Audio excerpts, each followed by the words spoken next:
Morning. So today I prepared a topic of logistics network planning, models of optimization. Okay. So under this GYAN course, harnessing IoT, digital twins, and AI-driven simulations. So there is also a scope for the optimization. We will see that how AI can help in logistics network planning. Basically, we will talk about two kind of optimization. Two model I will discuss. One is a transshipment model, and another I will discuss basically is another thing which I will discuss is called as a multi-commodity flow problem. And then I will show what is the need of AI and how we can deal with these AI things and how it's beneficial, why it's all needed. Okay. So a basic introduction, if I say, mostly all of you know me, but for the sake of formality, I will say that I've done my education from IIT Delhi. After that, I was working in Robert Bosch for around 2 years. Then I joined here in 2021. My research interest is basically the public transport planning and sustainability. And recently I started also the role of AI and how I can deal with. In the coming slide, I will show you what kind of AI work I am currently doing. That I will show. And apart from these research interests on the mathematical modeling, AI and all those, my other hobbies are basically flute and playing badminton and watching movies also. Okay. Okay, so coming to this, what I will cover in the today's lecture is basically the logistics network planning, where I will touch upon that what aspect of logistics can be dealt with the dynamic optimization. Another things I will discuss is the models of optimization. As I told you, two models I will discuss today, which is the transshipment problem, and there I will show the case studies that how AI is beneficial, what kind of uncertainties this AI can help in, and how it can remove the volatility present in the system. Then I will talk about different kind of uncertainties. There are four kind of uncertainty which I will touch upon, and how if the system in the system, if uncertainty is available, how it can hamper the system, and how can we deal with this such kind of uncertainty. So this I will also touch upon. And then I will show some research direction where harnessing these IoTs, AIs, and all those next generation supply chain will be helpful for you guys. Okay. So this is how I have planned today. Okay, talking about, first I will ask you a question. What is the difference between supply chain and logistics? Any answer? Because you have doing it for 6 days. So what is the difference between a supply chain and logistics? Anyone? Okay, that is one thing. But what they are doing, both, what is the function of them?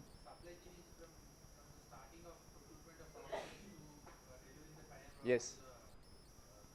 Yeah. Okay, absolutely right. So supply chain is transforming it, as you said, it's a complete bigger circle supply chain. Logistics is just a part of that. Here the focus in the supply chain is a broader focus where we are dealing from procurement to everything, but in the logistics we are only talking about the handling and the movement of goods. It's not only transportation but also the inventory and other kind of things are also coming part of this, which you have been already doing the course. You already know all these topics, but just for the sake of bringing all of you together on the same page, that's why I've added these slides. So just tell me, I'm giving you 10 questions now. Just tell me which are the part of logistics and which are the part of a supply chain, okay, which are solely belongs to the logistics. So first is basically managing transportation and delivery of goods. So just write, is it belonging to logistics or a supply chain? Is it a part of logistics or not? You just write yes or no. And at the end, you tell me out of those 10, which are mainly the function of logistics and which are the function of supply chain. In that way, you will also have the idea what are the different activities which are happening in logistics. First is the movement of transportation and delivery of goods.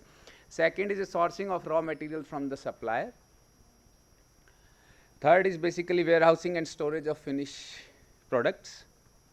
And the fourth is demand forecasting for the next production cycle. Fifth is managing inventory levels in distribution system. Sixth, developing supplier relationship and contracts. And then the order fulfillment and packaging for the shipment. So you just have to tell like one belongs to, what are the numbers at the end you have to tell me, like 1, 2, 5, 6, 8, something like that. Okay. Eighth is planning the production process in a factory.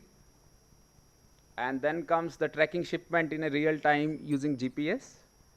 And the last one is designing an efficient distribution network for global markets.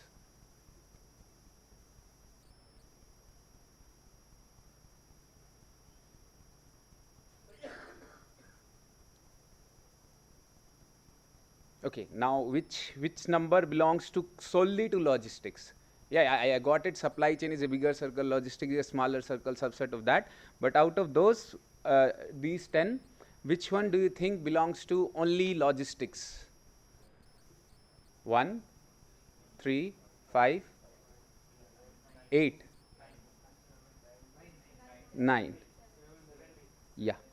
So it's 1, 3, 5, 7, 9, but more or less 10 is also debatable, where you can see that the designing a efficient distribution network, because distribution network itself a part of a logistics. We have to decide which distribution center to take, but it's kind of a strategic decision, because you have to decide that which will be my stakeholders in the global markets. That is not basically 10 is also debatable, but the answer is, if you want to say 1, 3, 5, 7, 9, all the odds number belongs to logistics parts. So overall, three kind of things we can deal. Like in the today's lecture, I will touch on only three parts. One is a transportation, then there is a warehouse, then there is a warehouse, and then packaging. Packaging is also a part of a logistics, so it's also a part of the logistics. Handling and storage, and finally delivering it to the customers. So these are the 7 objectives of the logistics, which you already know. One is the right product is delivered at right quantity, in right condition, at right place, at right time, right customer, at right price. Okay, these are the 7 R's of the logistics, which you have already studied in some of the basic course. Overall objective is to have the minimization of the total system cost and satisfy the customer requirements. Okay, here comes the part of the optimization, that how we can deal with the minimization of the total system cost. That is basically the aim of the logistics. If you are transporting the goods, basic transportation model says that how you can minimize the total transportation cost. That is a part of the logistics in itself. Okay, that we already know. Okay, so now we consider the supply chain as a graph. A graph consists of a network where we consider the arc and the nodes. So if I give you example, this is the network, basic network. You already done some basic course in the graph theory. So you can see that in the computer network, there is the computer or the workstation is a node, and all the information which flows between these different nodes are known as arcs. In case of the public transportation network, you will have basically the bus stops, and the passengers are flowing from that particular bus stops. In case of the supply chain or the logistics, we have you can say it's a 6-way nodes which are there, raw material semi to the final customers. That's how the different products is flowing. Arcs will be the raw material, semi-finished products. This is the basic which we already know by now. Okay, so this is basically, we convert it into a network. We convert the supply chain into a graph network, and now we can perform all the ways of the optimization, where you can have the maximum flow in the minimum cost. All the graph theory you can apply to the supply chain network also. Okay, this we are clear till now. Okay, so now there are some logistics activities. Like I was saying, we will mainly deal with the 3 kind of activity which I will show today: transportation, and then the packaging, and also the storing, warehousing. Okay, there are other activities also like control and the delivery. Now let's come to the topic, what is the role and the benefits of the AI? So you are seeing that there are different activity, from delivering to control to shipping to the warehouse. But what is the role or the benefit of AI? Anyone? Any 2-3 benefits can you point out? If I have already asked this earlier, this question earlier also, people say that it will bring automation. I'm saying it will bring automation, but I'm asking you, what is the benefit of doing those things automation? What is the benefit of AI? Faster decision making and improved planning, yeah. Data analysis. But what will happen with the data analysis? You can do the prediction, but what will be the final output you will have? Improved customer experience. Okay, so like he said, like Aman said, faster and cost effective deliveries you will have. Then you will have better inventory and the demand management. Remember, in the logistics, we are not only doing the transportation, we are also storing the goods also. Warehouse is also a part. So smart warehouse and everything will come again into the logistics in that domain itself. Then we will have the reduced human error, because sometimes what happens that due to the human error, there are many accidents that might happen. You have seen in the past also, some kind of the main disaster happens due to the human interventions. So it's a guided kind of automation is required, which will help in cost effective deliveries and also the faster decision making, like you pointed out. And there is a real-time tracking and predictive analytics which you can perform, which will overall, like Shubham said, it will give the enhanced customer experience using these AI chatbots. It will also show you that where your current product is and all those. Now, these are the overall which you have told. Now let's comes to the function specific, like activity specific. If I say that there are different activities, so you are seeing here that there is this control here. So if I make it the AI driven control, what will be the benefit? If I make the AI driven warehouse, what will be the benefit? And also if I have the AI driven shipping and the transportation, what will be the benefit? Okay. So in a nutshell, or in the layman language, I can say you, suppose you plan that your delivery will go by a particular route. Now there the weather condition and also the road condition or the congestion condition is there. In that case, AI can help you to have the dynamic optimization. Okay, what we will discuss today is that how AI can help in optimization, but not only in optimization, how uncertainties can be handled with these kind of AI. Okay, so main thing, this AI is one of the part which AI is helping you is that in case of uncertainty, in case of the demand side, supply side, or also the traffic congestion side uncertainty which are available, this AI can help you in making the informed decision, informed at a better decision. Okay, so all this AI is an enabler which can help you in making informed and a better decision. Okay, in case of AI, suppose AI is not there, you have planned that you will go via route ABC. Now you see that there is a road accident on that particular route, so there is something rerouting. If you keep on following that, you will keep on stuck there. But what you have to do is that you have to reroute, and within day replanning you have to, your system should be enabled to have the within day replanning. Means that you reach a particular point, then you will get a alarm that you should not go to this route, you should change your route. Okay, so that's how we can help. So if I talk about activity wise, so one is the control. In the logistics, control is most important function, where you are monitoring the system and then you are taking the corrective actions to bring it again back on track. If the logistics activities are not going as per your plan, so we'll bring it back to, so that you have managing and optimizing the logistics operation. Okay, so where we can use is basically analyzing the real time data for the shipment, warehouse and vehicles. And also we can have the ML model to predict the delays. Like I say that there is a particular delay, so you can control and take the corrective action there. Rather than you are reactive, you are proactive here. And so we have to complete focus is that how it's enabler, rather than having a reactive, you are moving in a proactive approach. Okay, so that's what the complete is happening in all the area. Now people are doing that, or even in case of public transport planning, in the disaster management, they are trying to move from a reactive approach to a proactive approach, where you are taking the corrective action earlier before the things happen. And then there are these AI chatbots, which I have already told you, and this predictive analytics can help in demand forecasting and reducing the inefficiencies which are available.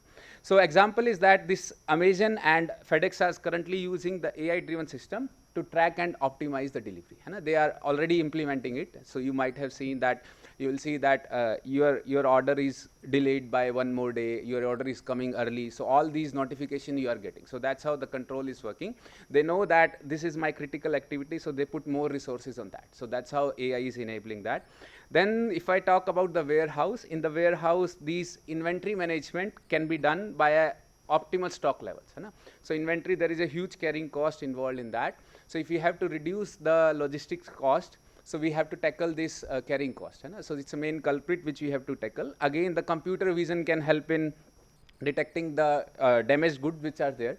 And also the automated robot. Again, Amazon is using some kind of a robot called as a Kiva robot. You are seeing this Kiva robot.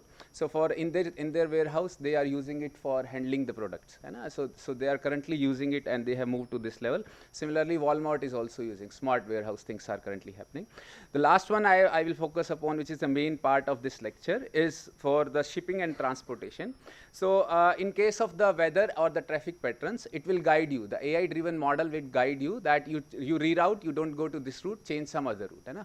So what happens is that there is a huge saving. So our complete optimization is based on a concept that you change some delta. You change only a little bit, and then you will have a huge benefits. So instead of going from a particular route, you reroute from that, you get a warning that there will be some congestion.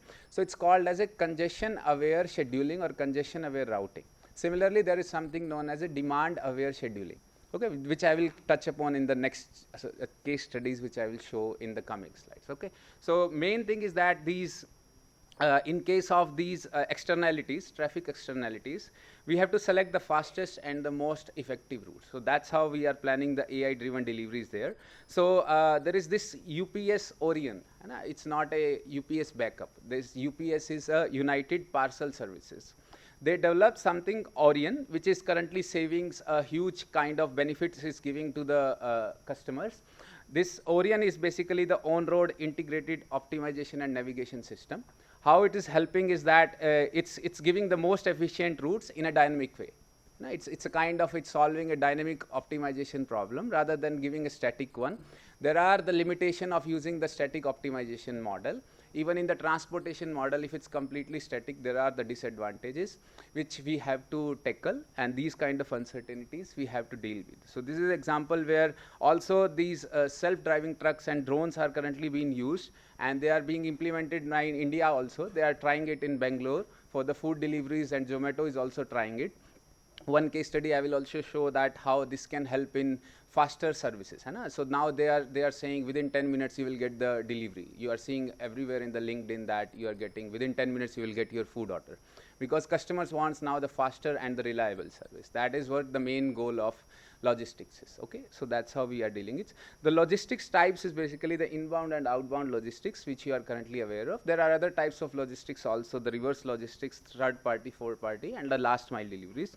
So I will touch upon the last mile logistics and how the inbound and outbound logistics can be improved. So these three I will touch upon: the inbound, outbound, and the last mile logistics. One research paper is also on the reverse logistics, which I will show if the time permits. I have the slides for that also. Okay, the key elements of the logistics which we will deal in the today's lecture is three, which I already told you: transportation, warehousing, and the packaging. In the transportation, there are multimodal transportation services always there. You have to find a mix of those transportation, how you will use that. In the warehouse, you will have the receiving, storing, and the shipping of the final products. Okay, so these kind of things you will do. And the facility location problem says that where you will put your distribution center. Okay, so I have one question for you, is that if I am doing the direct delivery, if these are my supply points, these are my demand points, if I have a distribution center, what is the advantage of that? Why we use the distribution center? Why? What is the reason? Because you are stopping in between. Why it is giving you the less transportation cost? What could be the possible reason? Inventory holding will incur extra cost. If you are doing the direct transfer from Delhi to say Patna or Bodh Gaya, no, not demand, clearly not. No, demand is fixed. Demand, I'm assuming it's a static case. I forget about uncertainty. I am saying suppose all these points.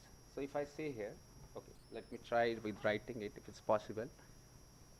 So if I say 600 is demand, 500 here, and 300 is the demand here, supply, because these are the factories, and here is the demand of 100, 100, 200, 500, and say 100. I have not giving it a balanced or imbalanced. I'm not talking about that. Let's not go into that domain. But now I'm saying, suppose 600 is there. Out of that 600, I am directly shipping from say Delhi to Patna the 100 units. Now, instead of this, what I am doing now, I am bringing 100 unit here, and then I am sending there. So what is the benefit? Why I am doing this? This reduce delivery time. Okay. So now I will give you an example. If you are going to direct flight, you have to go to Delhi. You are going via direct flight. Okay. And now you are not going via direct flight. You are going via intermediate node. You are not going Delhi directly. You are going here to Lucknow, and suppose you have to go to Goa, because Delhi is a direct flight itself. Goa, you can go direct also, and you can go via Lucknow also. The cost which will occur in the one transfer, you might have seen once you book a flight, it's way too cheaper. Like it's currently say 20-30% less, and time is more. Time is more, because if you go direct to Mumbai, so it will take you 2.5 hours, Bangalore 2.5 hours direct go. And if you have to go to Bangalore via some other route, say Mumbai or some other route, it will take you around 8 hours or 9 hours, because changeover time is also there. So time is again not a correct explanation. Any other guess? Yeah, one is that. Why the number? Yeah, it's a correct. Now you are going in a correct. Technique ES3, just like full load and off load truckload, sir. If sending a, that vehicle truck capacity is 1000 units, Hmm. we are sending a 100 units, remaining 900 units unnecessary. Yes. Empty is there. Yes, that one is correct. One is that, and another explanation. Yeah, this is correct. In a way, it's correct. Any other? This is correct. Yeah. You are saying that we in the supply chain there is a distribution center. Why we need a distribution center? Why it is invented? It's correct. One is correct. Another empty truck is correct. Any other thing?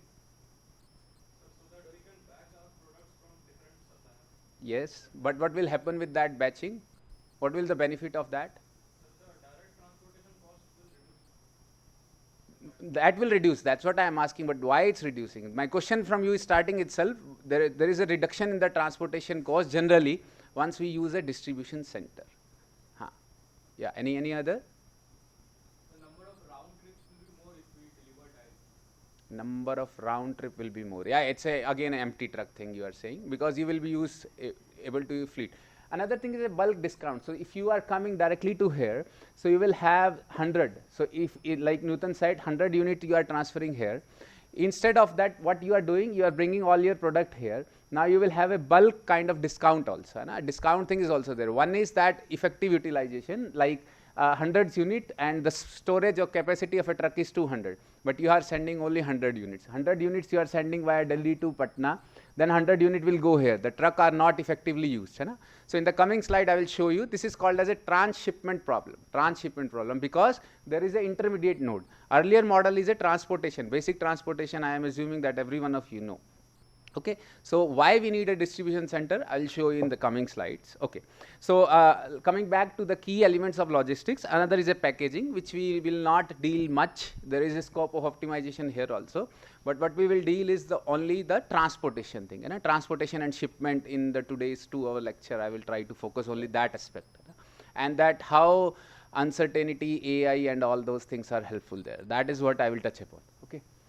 Okay, so other things are import and export, and also the flow of information is also there. So if you see here with this link, it's given that India's import in 2020. It's a kind of a portal which, if it's opening, I'll show you. In which year by year, it's showing you that what is the amount of import and export which is happening currently. Okay, so if it's opening, let me check. Okay, so it show you in 2023. Yeah. So it show you exactly the India export by 2023 by country. So it's highest from US and export to US. Okay, and similarly it will show you the import part also. Okay, India export and import in year wise things it's showing you. Okay, similarly we can have, yeah. So this export and import, and similarly it shows that area wise also that how much exporting and importing and happening, and in which product it is happening currently in India. Okay, that's how we can analyze with these logistics. But overall, our goal is to have achieve customer satisfaction and at lowest possible transfer cost, where the scope of optimization is coming. Okay. Okay, so the logistics function is that we have to select the transportation mode. There needs to be a mix of the transportation mode rather than using along a air, road, or say rail. There can be a mix also, which is generally more cost efficient. For the last mile delivery, we use truck also, and those kind of things we are currently using. So we have to use an optimal mix of these transportation costs so that our logistics is efficient and effective. Okay. Okay. So similarly, select the right number of partners, select the warehouse location. We will do these kind of things. I'm skipping because it's quite obvious also. You can just see it that where should be the location, which countries it should be located. Okay. So now what I will touch upon is what is all these functions are required for efficient and effective logistics. What is the difference between the efficient and effective? What is the difference between those two? We will keep on saying be effective and be efficient. What is the difference between them? I'll say your logistics function, your AI will help in making the system effective and efficient. What does this mean? Okay. Effective means doing the right thing. Yes, absolutely. Yes, but can you explain with any example?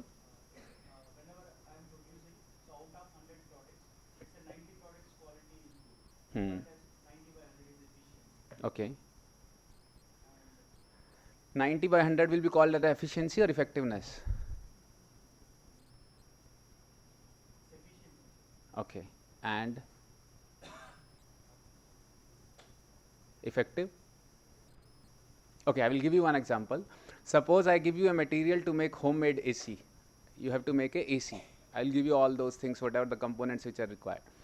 So now I give you 2 boxes. And if you make a AC with 1 box, are you effective or efficient? Efficient. Efficient always deals with the how much resources you have used. In terms of time, in terms of cost. If I give you 2 boxes, if you are able to make it with 1 boxes, it is called as efficiency. You are efficient. What is effective? Effective means that you have made with 1 box, but that AC is not doing a cooling which you desired. Suppose I give you the AC of say LG, which is making 100 AC per day. Then I give you example of O General, which is making 50 AC per day. So for sure, LG is more efficient, but effective. If I have the temperature is 50 degree, 55 degree, which is more effective? O General is more effective. So like he said, efficiency is for the resources, doing right things and doing things in a right way. Okay, so these two are the difference. But with the AC example, you can understand. If I give you 1 box, you are using 1 box. Wherever the resources are coming, you are able to do in less number of resources. That is something you are saying you are efficient. And effective means like I given here, with in a right way. Okay, so doing things right, and doing right things. Okay. So now if I ask you doing things right and doing right things, which one is efficient, which one is effective? Okay, I leave it with you. You check it. But with the example, you can, if somebody asks you, you can explain. If there is resources, things is coming in the picture, you are able to do transfer your goods in less cost, in less time. Wherever the resources thing is coming, means you are efficient. Effective means that whatever things is required from that, the desired function, you are getting that. Means the cooling, like in the 55 degree, it's also effective. It's working. It's providing you the cooling. You are able to make with the 1 box, but that AC is not even providing you for half hour cooling. So these are the two difference. So making the logistics efficient and effective. That is our goal. Okay. Okay, so the logistic function, like similarly the import and export strategy is also a part of that. So now comes our main topic. Let's dig into now this AI thing. So there is something called as a intelligent transport logistics. So we have to see what is the transport logistics, which we have already seen till now. What are the types of transport logistics? I will derive it into 2 parts, and then we will see what is intelligent in this. So the types of transport logistics, either you can have the freight logistics where you are sending some materials, or you can have people logistics. People logistics means here the nodes and arc will be different. That's again it's a part of logistics because it's a movement of people or a movement of goods. That's how you will have 2 kind of variety here. Okay. So what I will do now, there is some kind of a method. So some kind of bijection method I will use. I will give you the example of public transport, that how Ahmedabad use this AI driven or intelligent system to provide the efficient and effective people movement, and then I will relate it with completely the movement of goods, the logistics or the supply chain. So what I will do for the next few slides, I will give you the example of the public transport planning where Ahmedabad is currently implementing it, and recently I also got from APSRTC, Andhra Pradesh State Transport Corporation. They are also saying that they are interested in applying the AI. Everyone nowadays, earlier I was not much into it before 1 or 2 years back, but now everyone is running behind AI.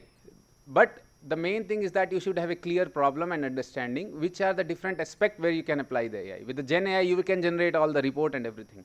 But you have to know that how you should generate. The prompt engineering is more important. That is, we should know.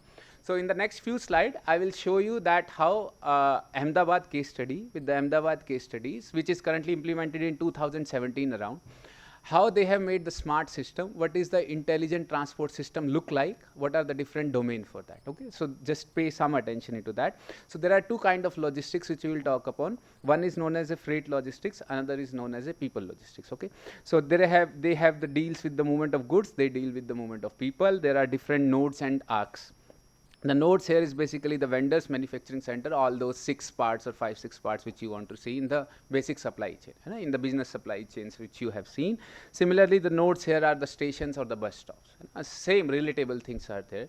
Similarly, the arcs are basically the raw materials, finished goods, and all the movements of goods at the different stages, which is the movement is happening. Here, the movements of passengers or peoples or information or the buses are happening.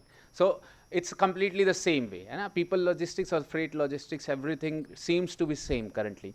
So what we'll do is that we'll see that intelligent public transportation system, and then we'll see that what are the different component in that, what kind of different technologies is used in that, and that we will relate the bijection method. I will say that same can be done with the fleet, because if you have a business, you have to also operate a fleet. That's why we can have the both the things matching with each other. Okay, so now we'll see some people logistics parts. So you are seeing it's called as a paradox. There is something called as Brace paradox, BRAESS. Have you heard of Brace paradox? Okay, I will ask you, there is something called as evidence-based decision making. Okay, I will consider one example and then I will ask you something. There is something evidence-based decision making where our common sense generally fail. It's something called as counterintuitive. Okay, so this is my road which is of width W. Now I make it's congested. Most of the time it's congested. People say just widen this road. Let's widen this road. Let's make it 1.5 W. 1.5 W. I increase its width. What will be the effect? Will my congestion will reduce by how much percentage? If there is a width W of a road, there is always a congestion there. They decided that let's make one more lane. Let's widen this road because it's always congested. Let's widen it. They widen this road. Now I make it 1.5 W. How much congestion will reduce? I have increased it by some percentage. 0.33 percentage congestion will reduce. Okay. Okay. Actually, it's opposite. This is called as paradox. That's why I'm naming it as a paradox. This is known as Brace paradox. BRAESS, Brace paradox. If you widen the road, it will attract more passengers, more traveler to that particular road, and it results in congestion. It's proven. You can see this paradox. This is called as paradox. So now with this public transport agencies, what happens that people income is growing. Now in India, income of people is growing. What happens is that if income is growing, they can buy more car. If they buy more car, there is more congestion on the road. Buses will cover fewer miles a day. It's a paradox. You can see it's a self-explanatory slide. The bus demand drops because more people are going to the car. Now bus frequency drops, there is no reliable service, then people will complain and they will buy more car. Okay, so it's a paradox. It's an infinite paradox where our public transport is mostly feel themselves in this paradox. What happens is that people income is increasing, they are saying they are complaining bus is not less reliable. What happens in Singapore that they have some kind of things where they say that COE, certificate of entitlement.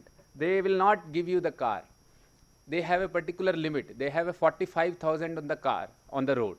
45,000 certificate they have given. If somebody leaves that certificate, then only you can buy a car. Otherwise, you can't buy a car. Second thing is that they have done one more thing is that buying a car, you have to pay a very heavy fee, more than the price of the car sometime. So that's how they are promoting the public transport in a way. In India, it's not feasible because the kind of things are not there. But in India, there is some kind of a complex paradox which is running. That's why it's resulting in these kind of things. People are using less public transport. Okay. Okay. So now what happens is that these kind of things, more car result in traffic externalities. The negative consequence of these traffics, either congestion, accident, pollution, parking congestion is there. And prominent example is Delhi. The solution is to move people to the public transport. Again, we are in the same paradox. We have to move people to the public transport, then only these effect of these traffic externalities will reduce. That is what we have to achieve. Our aim is to achieve that. Okay, there is something called as perception analysis. Perception analysis towards waste, perception analysis towards anything, towards your classes, towards your lecture. Perception, what is your perception about waste management? Female may have different perception, male may have different perception for waste and for everything. We can do the perception analysis study. There is a separate domain where we do the perception analysis. Okay, it was done in Delhi by some IIT Delhi thesis. It's there. Once one of my senior was doing that. They asked the people that what is your perceived congestion. You know, I will ask you that how much time you feel that the road is congested. Then we analyze that mostly Delhi people or Bangalore people will say that it's congested most of the time. And that's how this performs. The solution is to move the people to the public transport. These are the number of vehicles you can see in India, how it's increasing year by year. We are in a complete paradox where people are going alone in a single car. Okay, that's things are happening. Okay. So we are doing one work with the Bangalore BMTC where there is a need for improvement of the public transport service, that is for sure. Even agencies are now in present government agencies are doing a lot to make the system smart. They want to improve their services, but what are the things which are lacking in their services basically? They have the BMTC. Each bus is a unit of operation where there are different depots. There is a manual scheduling. Every depot is making their own schedule. They are not interoperable. Interoperable. What is interoperability? Interoperability. Cooperation between it's interconnection or interoperability. One is interconnection, one is interoperability. I am asking you interoperability. Connection is interconnection or interoperability. Two things are there. What is interoperability? Any guess? Time of operation of one depot with respect to the other depot. Forget about depot. It's what I'm okay. Time of operation of one depot with respect to Other depot. okay For a bus. for a bus. Not. You don't go via this word. Interoperative. You are taking it to operation level. Interoperability means what is silo? Silo in supply chain. Silo. Silo. You don't know silo? Okay. Yeah, silo is a bag, storage bag. Yes, absolutely. But what does it mean in respect of supply chain? Silo mentality.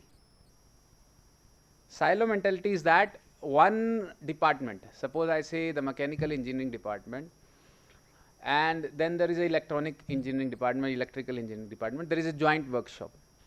But one department is not talking with another department, they are not exchanging anything. So that is called as a silo mentality. Silo. It's not kind of a holistic supply chain where one department is not sharing information with the other department. We have to break this silo mentality. That is what we are doing with that. Digitization and all those things will show you. I've already told you with the PM Gati Shakti, if you remember from the previous lectures which we have done in our college. The silo mentality, this Gati Shakti is completely based on this silo mentality where different infrastructure units are making the road. Then I've given you example that they have to break the road after few days, so that this road is, they have to put the gas pipeline because they don't know the schedule of other. So that is something silo. We have to break that silo mentality. You have seen that there is a road built after few days, this is again broken, they fit the gas pipeline, they again build the road. That is a silo mentality where they are don't know each other plan. Interoperability, like in the electric things are coming. So there are electric vehicles which are currently used. There are different companies which they are using the chargers. One company is of say Tata, another is of say Eicher, another is say other companies which are there. Ashok Leyland, all those companies are there. They have different kind of chargers, but they are not even able to cooperate with each other. Interoperable means that one function is sending the data to another function, and there is a data ingestion system where we are getting the data from all the companies. They are able to operate. Interoperability means the different OEMs can operate on a particular level. They can come together and operate. They have some kind of how we can achieve the interoperability through standardization. Means everyone is sharing the data in a particular standard. So standardization plays a huge role in this interoperability or in this digitization, because say if one department is not able to share the data in the required format, in the standard format which they can access it and then analyze it. So it's, if you have to bring the automation in any system, it should be interconnected and interoperability. Okay. So what happened is that with this BMTC, they were looking for that there is a manual scheduling. They have to bring this automation. These bus schedule once developed result in overlapping trip. Overlapping trips, two buses are going from a particular place and they are going at the same time. Means less number of usage of resources. Means two buses, say 764 buses going, and if this bus is going similarly parallelly one other bus is going, and the passenger are only 20 which are standing on a particular stop. which they will go in this bus will not be used. Same happen with the fleet. So you have to avoid these kind of the conflicts. You have to make them the automated schedule such that there is no overlapping trips which are happening, and it will result in unreliable services of the buses. So they are looking for customer centric approach. In the supply chain also we should have a customer centric approach. We need tools which can automate and optimize this process. Okay, so let's see, come back to the buses. We have to improve the public transport, but how we can improve that? We have to make our passengers satisfied. Okay, so let's talk about the satisfied. What do people seek when traveling in a public transport? What do you seek? I have to improve the public transport services. What I will seek, how I can improve my public transport services? If I ask you, wait time, yes. Cost, making the bus service free. It's already 10 rupees, you want to make it free, something like that. Delhi model, na? For women or for all? Okay, for all. Okay, then it will result in overcrowding, again a paradox. For student, okay, cost I will, but yeah, cost, okay, cost if you want to consider, yeah, it's seat availability, good. One is seat availability, one is cost, one is waiting time. Any other? Okay, I will ask in a different way. If you have to go in Sigra from IIT BHU, you have to go to a particular Varanasi area called as Sigra. If you are getting a bus, will you take it or not? Why? Congestion. Congestion you will find in car or your cab or whatever way. Two-wheeler you may not find, but other way you will find it. Comfort, yes, good. Comfort is one. Any other? Yeah, you are getting now. Almost three are done. One last is remaining. Cleanliness is comfort. Cleanliness. Okay, I will consider that. Any other? Safety, yes. For other states, yes, safety. But there is one main aspect. On time, absolutely. Sustainability will care about sustainability. You are going via taxi. Are you okay? Okay. Any last I am looking. One most important is directness. Is there any direct bus you have? How many transfer you have to make? If you have to change it 3 places, you will not go via that. Okay. Let's see. One is fast, less weight, comfortable, reliable, and directness. Okay. How you can make it fast? Okay, how we can achieve this fast? If you have to make the bus service fast, you will increase the speed. If you have to make it less weight, you will again increase the fleet. Either increase the fleet, more buses are coming in the frequent way, or you will increase the speed. Comfortable, you can have the vehicle size and bigger vehicle size, and then you can have increased speed. Similarly, the reliability is that variance is less. Variance means, like he said, reliability thing. Reliability means the variance is less. Whatever it's claimed, it's coming on that particular time. That is something about reliability. And the directional is basically you have a rational routes. You make the routes rational. Okay. Now we have to increase the speed. Increasing speed means bus is running at say 50, on an average 50. Or say 35 km per hour, considering some Bangalore or Delhi. Now, if increasing the speed means it's stopping, the limited stop services means at some stops, intermediate stops 2 and 3, you are not stopping. Okay, that's how you are doing it. Okay, but what will it do? It will make some customer unhappy. Again, a paradox. See, now what are the things which a company or a government might face in this? You are making some customer always unhappy. You might have heard of complaint from our PM or say from government agencies, but see what kind of things they are facing. People want fast services. They say, okay, we'll provide you fast services. They can't use the bullet buses. Like bullet train, they can't have the bullet buses. Which you will reach direct to the destination. How they can increase the speed? They have to make it to the limited stops. It's something called as consolidation. Similarly, there is a school consolidation models also in our operations research, where it says that there are less teachers in the school. You might have heard student-teacher ratio. In the government school, in some of the schools, in earlier times, there were less number of students. What they used to do is that you close the school and make it a particular group, particular school, same way you are applying the approach here. But what happens with those things? Some of the student will become unhappy and they will have the school drop out. And why you want to increase the school, why you want to consolidate the school? So that they have more teacher, more students will come. But what happens is that student drop out. if you do the school consolidation. So that these are all the paradox. So we need something called as an intelligent transportation system. What is intelligent? Earlier we started with the internet of places, internet of people, then internet of things, and then comes to the, now there is an era of internet of wearable things, GPS device and all those. What is intelligent? Our mobile phone is intelligent. Earlier we were intelligent, now our mobile phone is more intelligent. Okay, these have all the sensor. Intelligent means that we are using some kind of electronics communication or information processing system, so that we have effective and efficient system. This is intelligent. You are using some IoT devices, which is your GAN topic.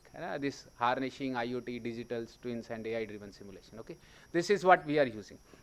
The level of automations what we have done in the vehicles is basically 0 level of automation. Then there is 1 level which is a function specific.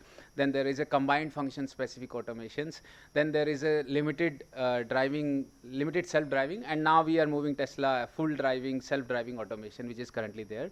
So which I was saying that main 2 functions which we have to achieve through any intelligent transport system is interconnection and interoperability. Okay, and there should be information flow and the user services are met. Okay, this is what we are focusing on.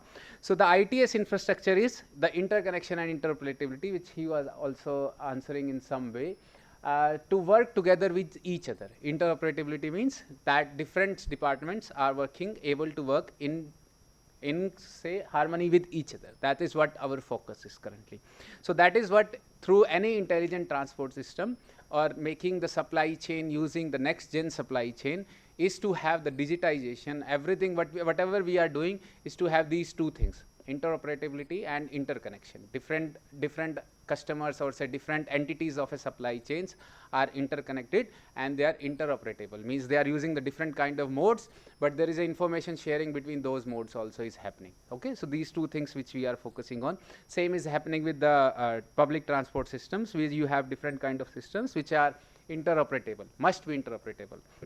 Okay, so these kind of IDS is basically the international data space. They are sharing the data. Some kind of the AI based system is there, where we are currently working on that.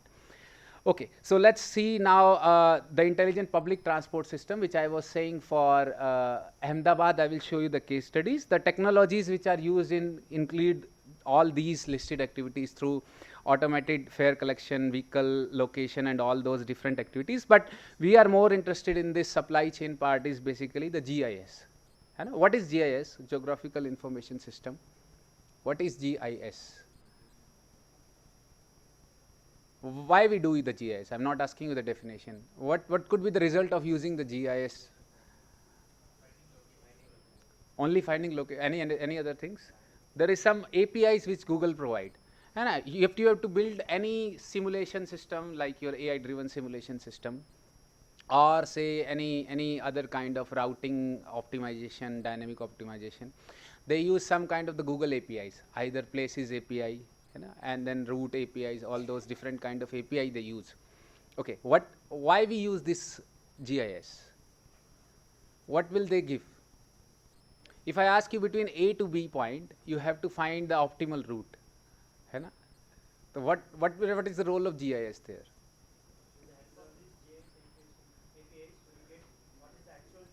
Yes. Yeah. Yes. In case of different multi-mode, which mode you will use, all these kind of system you have to build, then you need something called as GIS. Why we use the GIS is basically, we make all the map, like I ask you 2 places are there, we make it into a digital form. Through the information system, we use the geographical based system, which is the data with the location. Geographical means data with the particular location, latitude, longitude, like he was saying. So this gives you some new insights. It will say you that in the north these things are happening, in south these things are happening, in east these things are happening, in west these things are happening. It will give you the business insights, that if you have to operate a particular function, if you have to operate a particular business, it depends on a particular geographical area. That's where you have to use it. So we can have visualization of the data. We can make the prioritization where we have to put more resources and how we have to do that.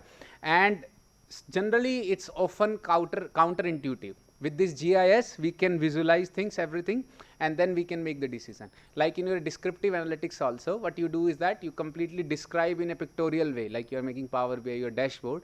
Once you make it that system, you have the clear insight from that. Then you can make the informed decision based on that. So GIS can be used for multiple application, for the strategic planning, for the fleet planning, and also for, say, GIS can be used for public transport planning also. Okay. So for the freight planning, because which is the interest of this area, the study is done by IIT Madras, where they have done the freight demand estimation. They picked some particular area where they were saying that how freight activities are happening on that particular area. This study was done in few years back, where they have to know the freight demand, the model mix, which kind of mode people are using, you know? Which is the most preferable mode which will be used. Any guess for freight in Chennai? Which is the most preferable mode? Road, yeah. Within the road, it was two-wheeler. Two-wheeler is still used. What they have done is that they have done a survey of 1100 establishment. They make the OD pattern for that. These are the kind of the descriptive analytics for those establishment, and they found out that still our urban freight planning is in nascent stage. And it still required a lot of development, but it's dominated by two-wheelers and the pickup vans. It's still dominated by those things. OD pattern, origin destination. Yeah, from particular origin, from you take a map, then you know that from how many people are going to a particular destination, which origin they start, which destination, means which is a hub for those particular area. Like this is a hub for shopping, this is a like kind of a land use, it's also depend on that pattern. OD means origin destination. Okay, so why we are not able to completely make it pace with respect to the developed nation is that we don't have the lack of the data. And lack of the data is the main thing which make the research effort difficult in Indian studies. Let me completely skip these part and comes to the case study. This is the map they have made. It's a dynamic map which is showing you that how traffic is changing with respect to a particular time. So all these reds are basically with respect to the Google map. They make on their own with respect to the freight data. They have put a GPS device. From there they find out that what will be the travel time kind of things they predicted from these studies.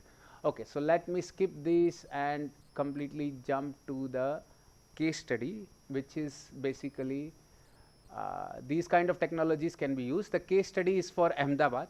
The challenging which they were facing, which is the main part, which that's why I've included this.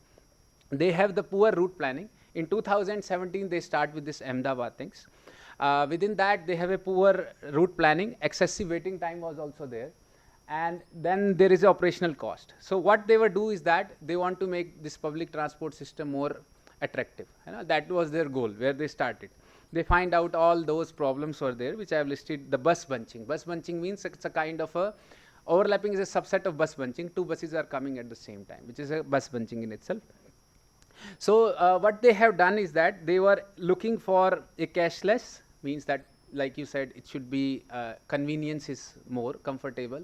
So you can buy a ticket from your phone. They started with this cashless, software-based scheduling. And scheduling, as I've told you, can be of two types. It can be of a demand-aware scheduling and also the congestion-aware scheduling.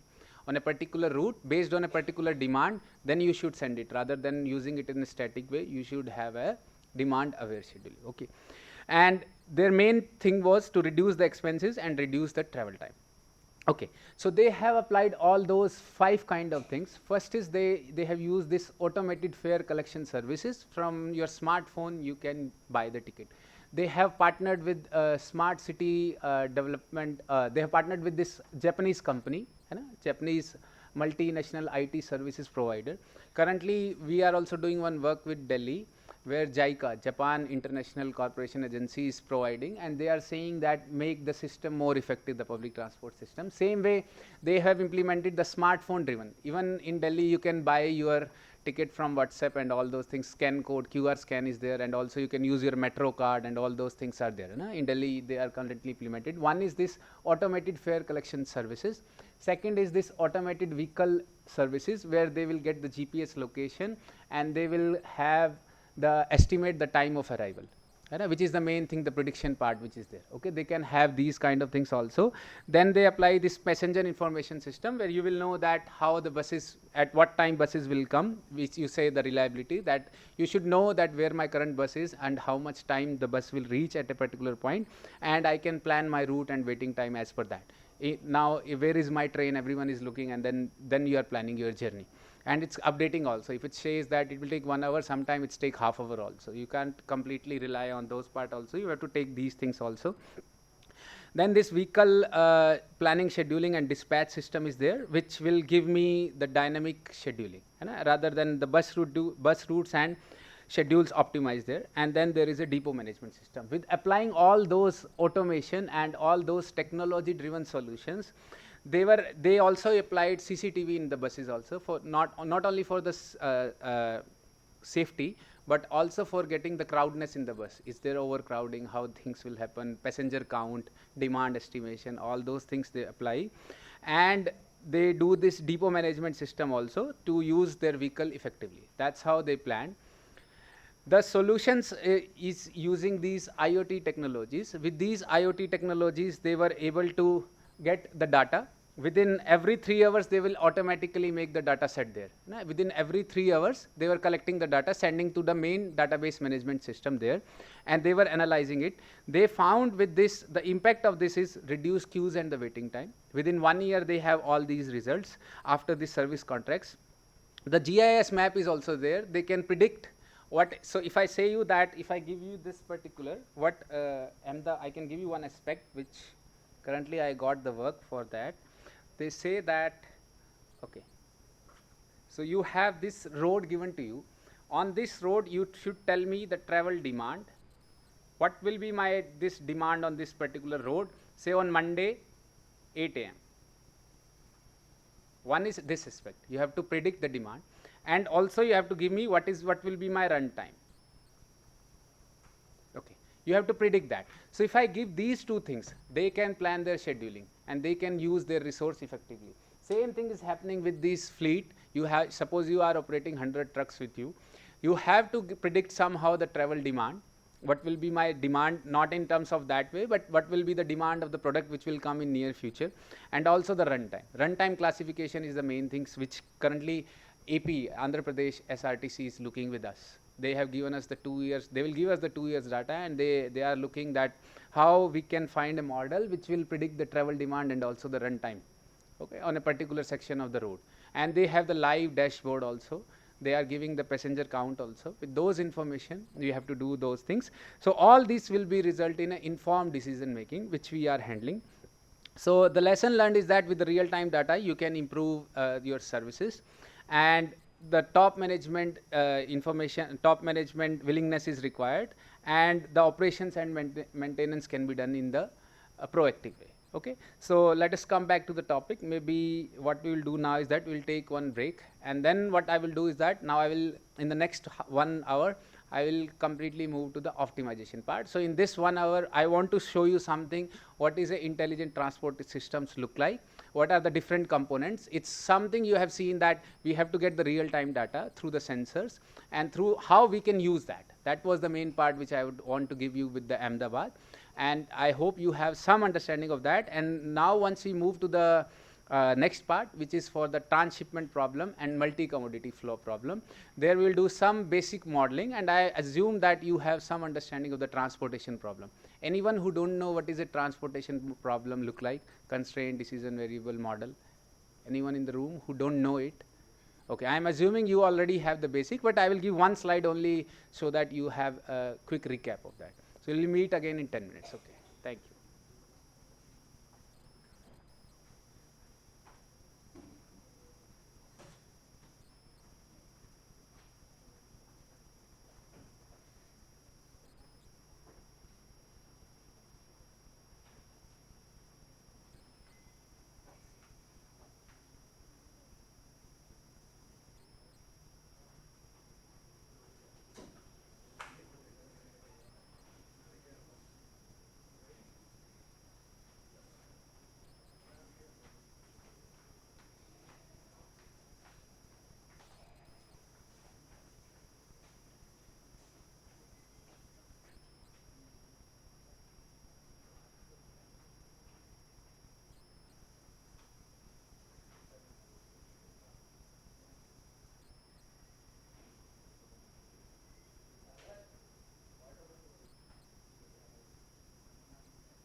Prasad, please call everyone, then we'll start.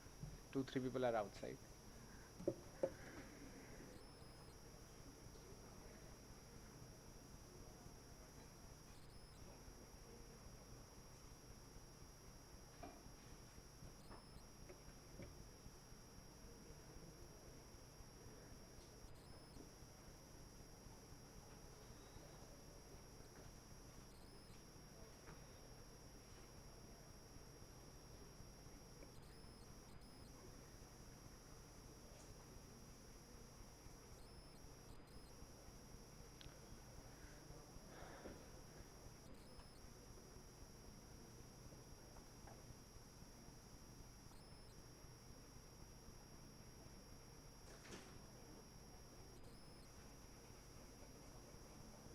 Okay, so can we start now?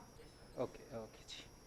Okay, so till now we have seen everything in a theoretical way, and now let's do some mathematics, and then we'll see what kind of uncertainty can come and how AI can be helpful. Okay, so in the next part we'll do some modeling, mathematical modeling, in a small way, and I will not completely go through that, but I will touch upon that. Okay, that's the part of this next 1 hour. Okay, so Indian government and Ministry of Ministry, Road Transport and Highway, and our Prime Minister also said that they want to reduce the logistics cost.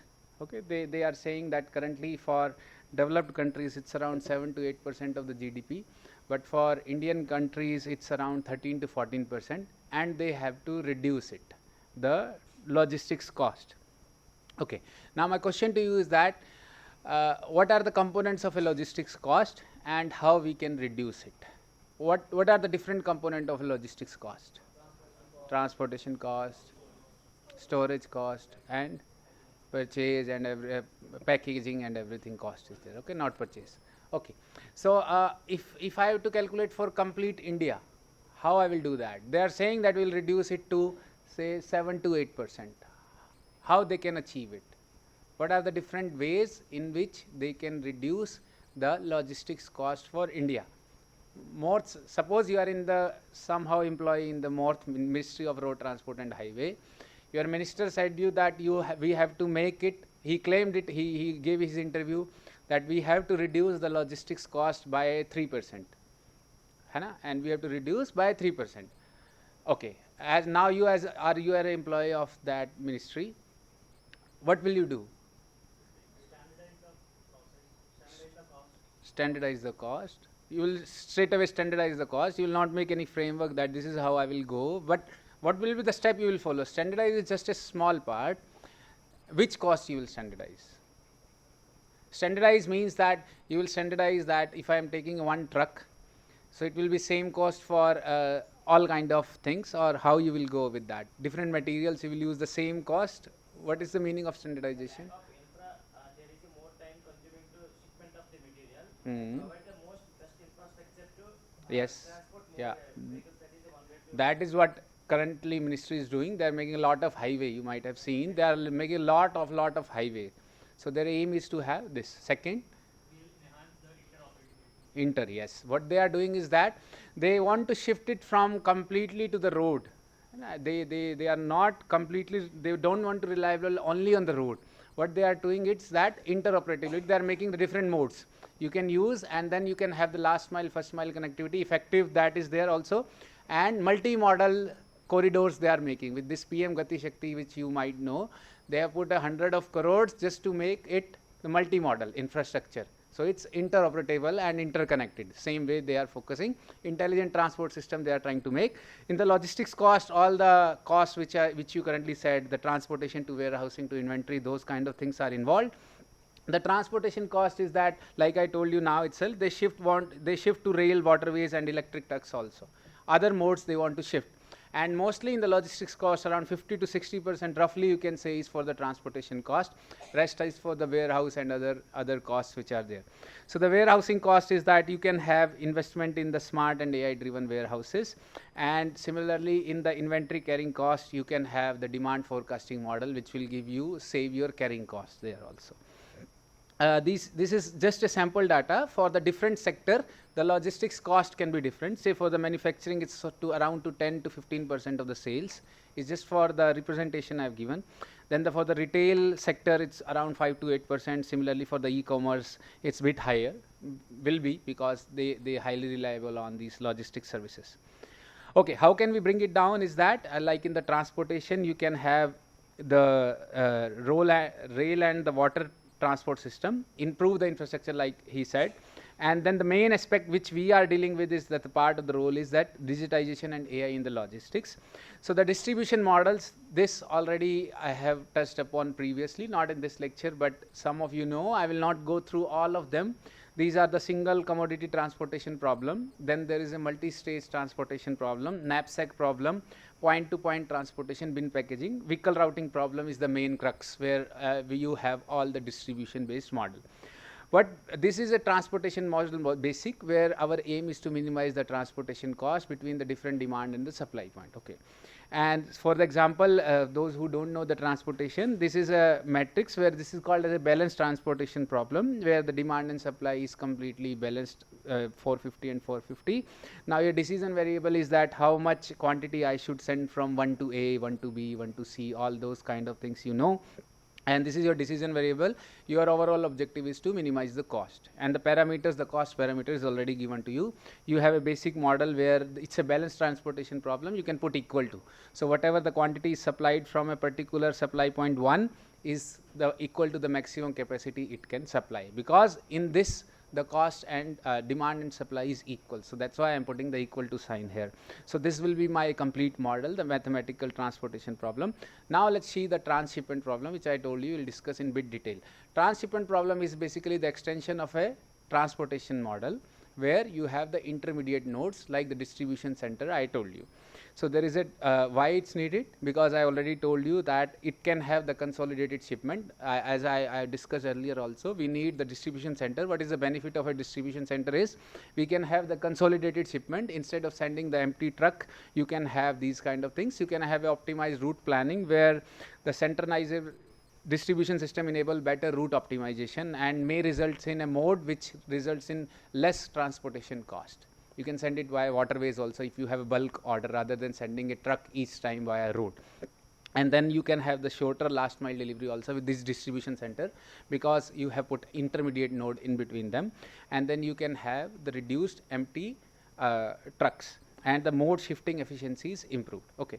So now let's see this example. With this example, we'll try to make the transshipment problem and see the different changes. And then from this, we will move to something called as a multi-commodity flow problem.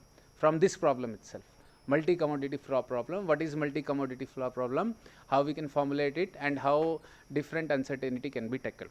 Okay, so these are the different my plants. These are my supply points. This is a kind of a distribution center. I'm naming it as a warehouse, and this is again a D1, D2. These are the demand points. Okay, so a particular demand and supply is given to you. It's an unbalanced problem because you are seeing this is around 1800. This is 750. Okay, there is a difference. This is given to you. Now the cost is given from plant 1. If you are sending to the warehouse 1, for 1 unit, you know the cost of 6 rupees and all those things. A matrix is given to you. Similarly, this matrix is given to you. So these are my decision variable, how much quantity I should send. So now take some 1 or 2 minutes, just write the objective function for this. For this transshipment problem, just write the objective function. In terms of, say, what will be the objective function, I can give you the hint. So this is a 6 is a cost. Suppose I am sending x14, because this will be x14. Now I just write it here. Just write, don't try to write in a generalized way right now. Those who know, they are comfortable, they can write it in a generalized way also. So 6 is the cost here and the 5 is the cost here. So what I will do is that 6x1 plus 5x4 I will write. That's how I will do. Similarly, I will keep on going and adding all the arcs. And that's how you can proceed and you can make it, because you are pretty comfortable in doing this with your background, which I came to know. Okay. So you will be comfortably able to handle the objective function. Just write it. Take 1 minute, just write it. The objective function. 6x14 plus 5x15. That's how you write. Okay. and then you can put dot dot dot, and then you can come to this level also. You don't need to write all. Means you write it for 6x14 plus 5x15 plus dot dot dot dot, and this cost you will take 8x, and 8x34 plus this 5x2 x35, and similarly write for this dot dot way. Don't write complete. I will change in some of these things, and then I will ask you few questions. That's why I'm saying just write it. Similarly, you write it for this part. Only one. We are minimizing. So it's a basically the total. So you will sum it up this one, and you will sum it up this one also. Complete from say supply point to distribution center, and distribution center to demand point.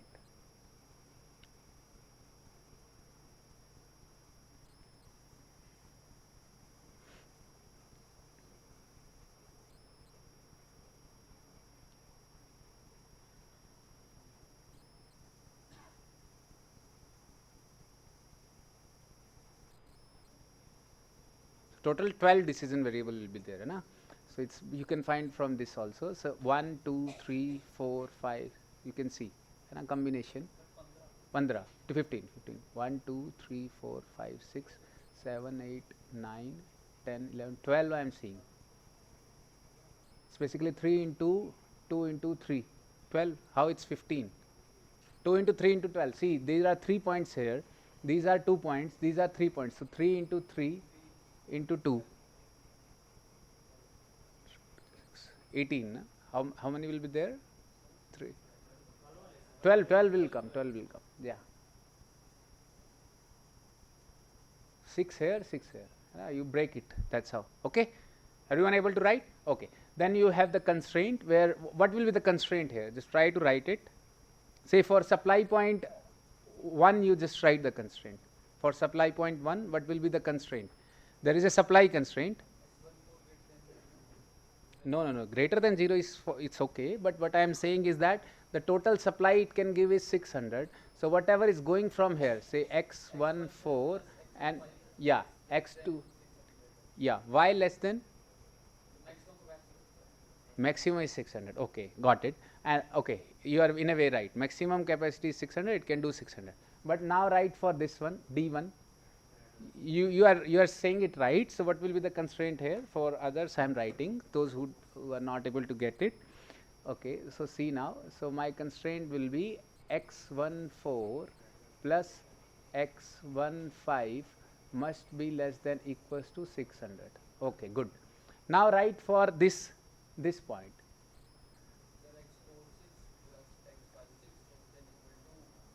X46 plus x56 1800. No. Equal to, less than equal to, you just have to write for this D1. Greater than equal to 350. Okay, because I am writing for this part only. So whatever is coming from here and here, so whatever is the demand for this point, it must be fulfilled. But what I want to say, why I told you to write it, it will be not greater than equal to, it will be only equal to. Can you justify me why? It's not balanced. Here it's correct, you are correct, it's correct, you are correct, absolutely correct. It's less than equals to, for sure it's correct. But I am saying here it will be equal to. What is the reason for that?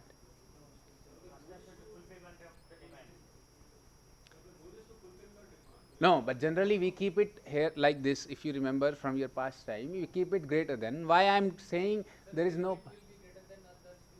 Yes. So this is the reason. In unbalanced transportation problem, this constraint will be always a binding constraint. This will be equal to. You can't put it here greater than equal to. You know? So in all the supply constraint, you will have less than, because if you see the total supply is 1800. The total supply I am seeing is here is 1800. Total supply is 1800 and total here is 1750 total demand. Okay, so what happens is that if I put it greater than equal to, if suppose it gets 351, for sure some other will not be able to get it, and other will not be able to get it. Okay, because total supply demand, so I have to put it equal to here. Okay, So I am changing some of things now. So just answer these, try to answer now. I will delete all those, 1 second. Okay. So can you write it in a generalized way now? So if I have say I points, just try to write it in a generalized way. Okay. So what is the next step is that you write it in a generalized way. I am telling you why I going bit slow, because multi-commodity I will derive from this transshipment only. So try to write in generalized way. This is I, this is J, and this is K. Just try to write in a generalized way. What is my objective function and what is my constraints and what is decision variable. I, J, K. Instead of 1, 2, like you have done the sum, you said like x 1, 4 plus x 1, 5 must be less than equals to 600. Must be less than equals to 600, whatever it can supply. Now I am writing, saying it as this is my I, this is J, index is there. Now try to write it in a generalized way. That's what I am saying, just try to write in summation way and write it.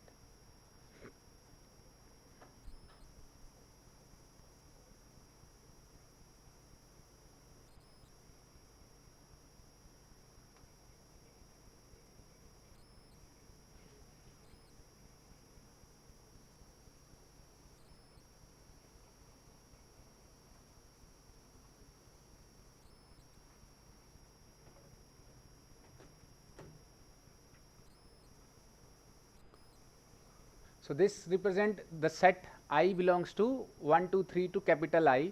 This belongs to 1 to capital J. This belongs 1 to capital K. So whatever you will sum it up for all xij must be less than Si. So what you will do, how you will write it? You will write it like this. I will do the summation xij summed over all j must be less than equals to Si. This is for all these points. Similarly, I will sum it up here. So summation, what will be the things now? Xjk equal to dk summed over all j. That's how you will write. Make sense? Objective function also you will write minimize summation of, how you will do? Two summation will come. Cij xij plus cjk xjk. 3 by 3. One component is this one component is this one.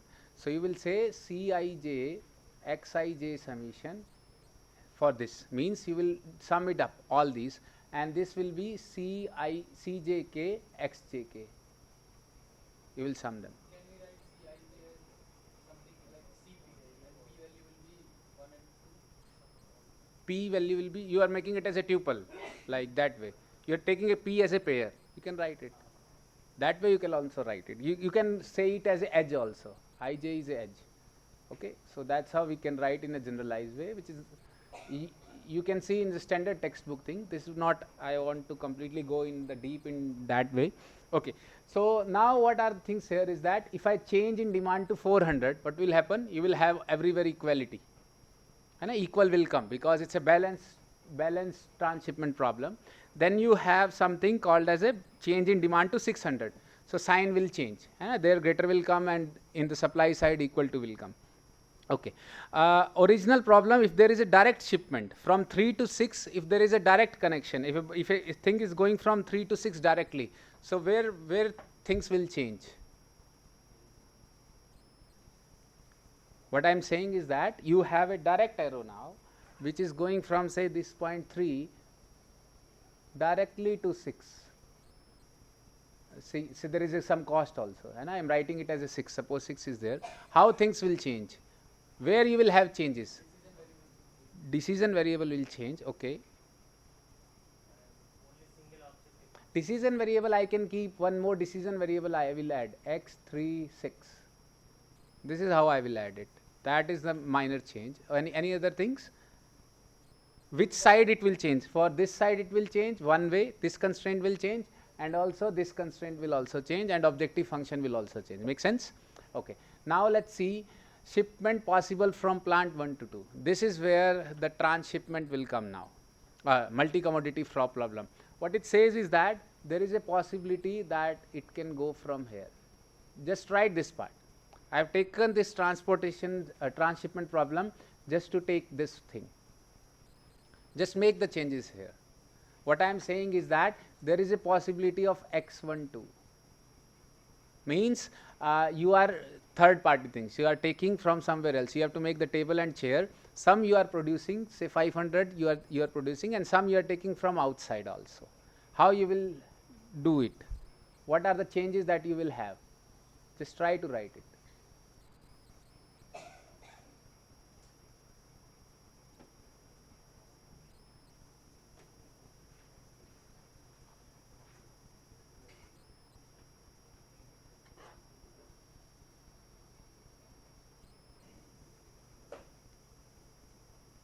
So things will change here. This constraint will change. This constraint will change.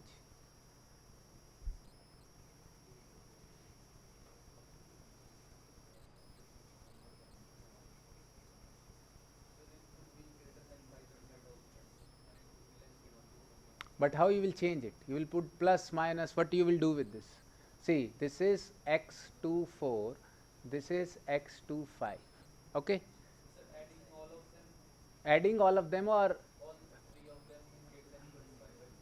okay, what Aman is saying, if I add it, is it correct or wrong? Just tell me.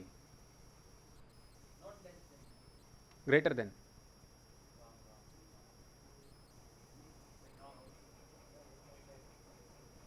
What is wrong with what Aman said in this? So what I have done, what Aman said is x24 plus x25 plus x12 must be less than equal to 500.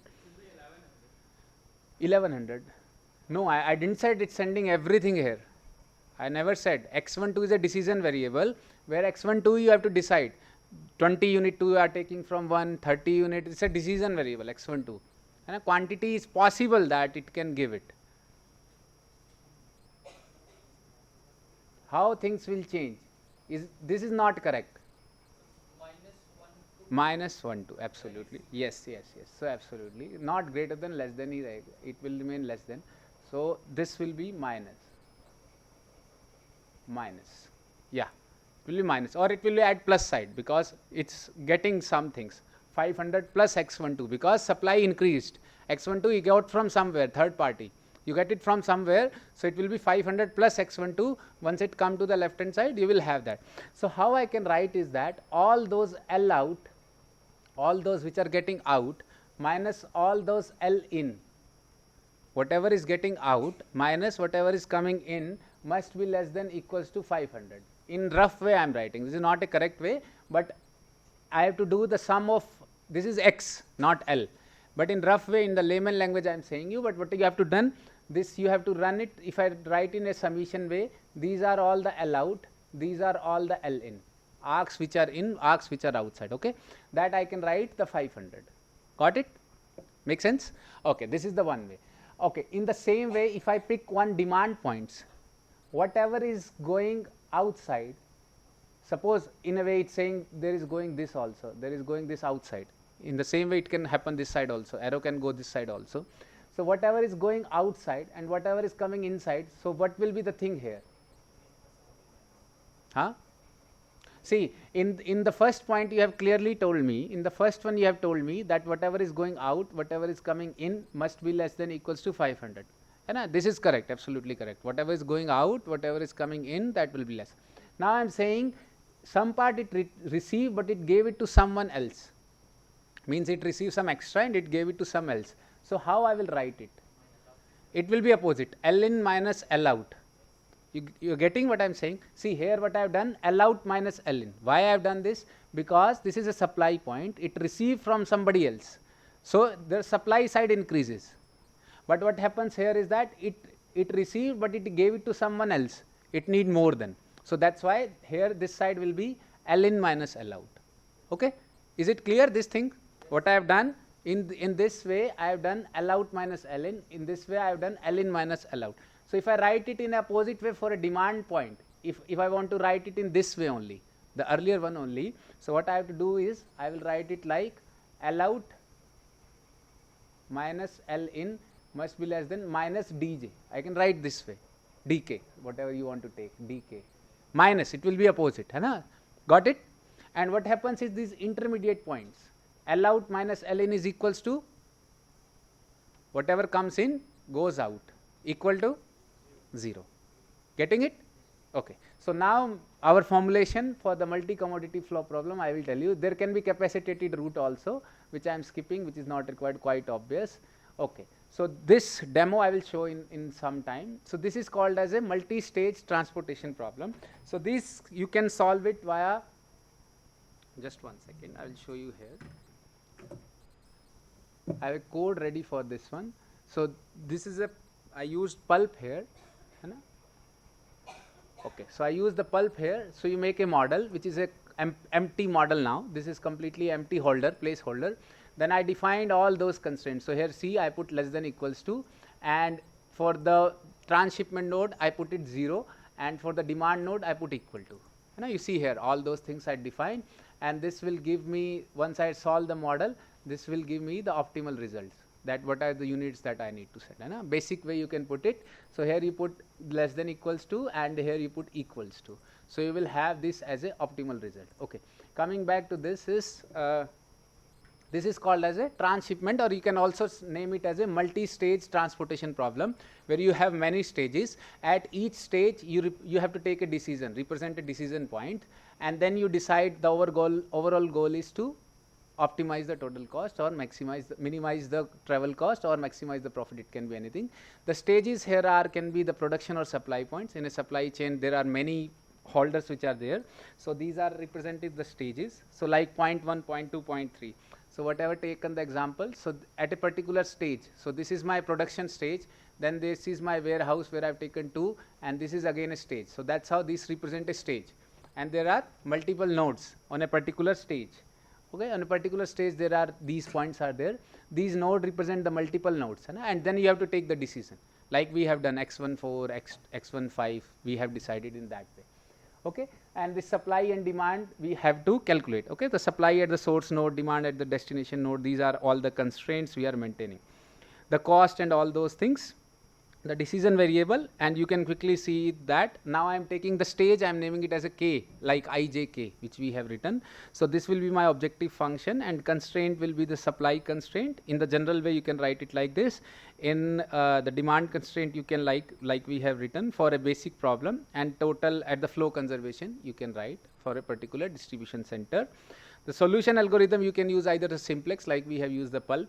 You can have the dedicated algorithm Ford-Fukelson, which we have already, you might have seen some of you in a particular course, the maximum flow which is possible, and the successive shortest path algorithms can also work there, and heuristics and meta heuristics. For the large instance of the problem, we go with the heuristic parts. There are two ways which you already know. One is exact methods in the optimization, another is approximate based algorithms, where we are use either the nature inspired algorithm and evolutionary algorithms, or we use some kind of a metaphor thinking. Meta heuristic means metaphor thinking based on some ideology. There is ideology, either it's derived from Arndt, or it is derived from particle swan, seeing the swan, or it's based on the genetic. Okay, that's how these are derived.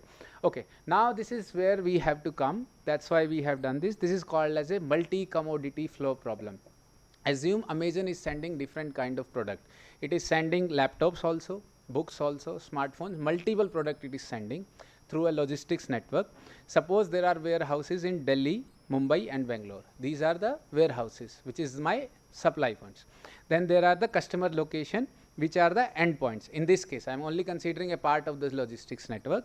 So I have Delhi, Mumbai and Bangalore on the left hand side, and on the right hand side I have all those customer location, which is Lucknow, Kolkata and Chennai, and it's passing through these immediate nodes called Varanasi and Hyderabad. It's passing through those intermediate nodes, and distribution center may result in reduction in the transportation cost. That's why we are using it. Okay, so what we have to do, we have to minimize the total expenses of transshipping all the products from origin to say these point to the destination, whatever the demands is basically there. This is known as a multi-commodity flow problem, because you are sending more than one product. Okay, so I will represent like L in and L out we have written. In the same way, I will give you the model for that. The decision variable, what will be the decision variable here?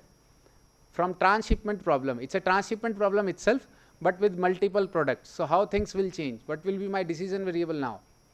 What I have to decide? For a particular product will also come, like X, I, J, K.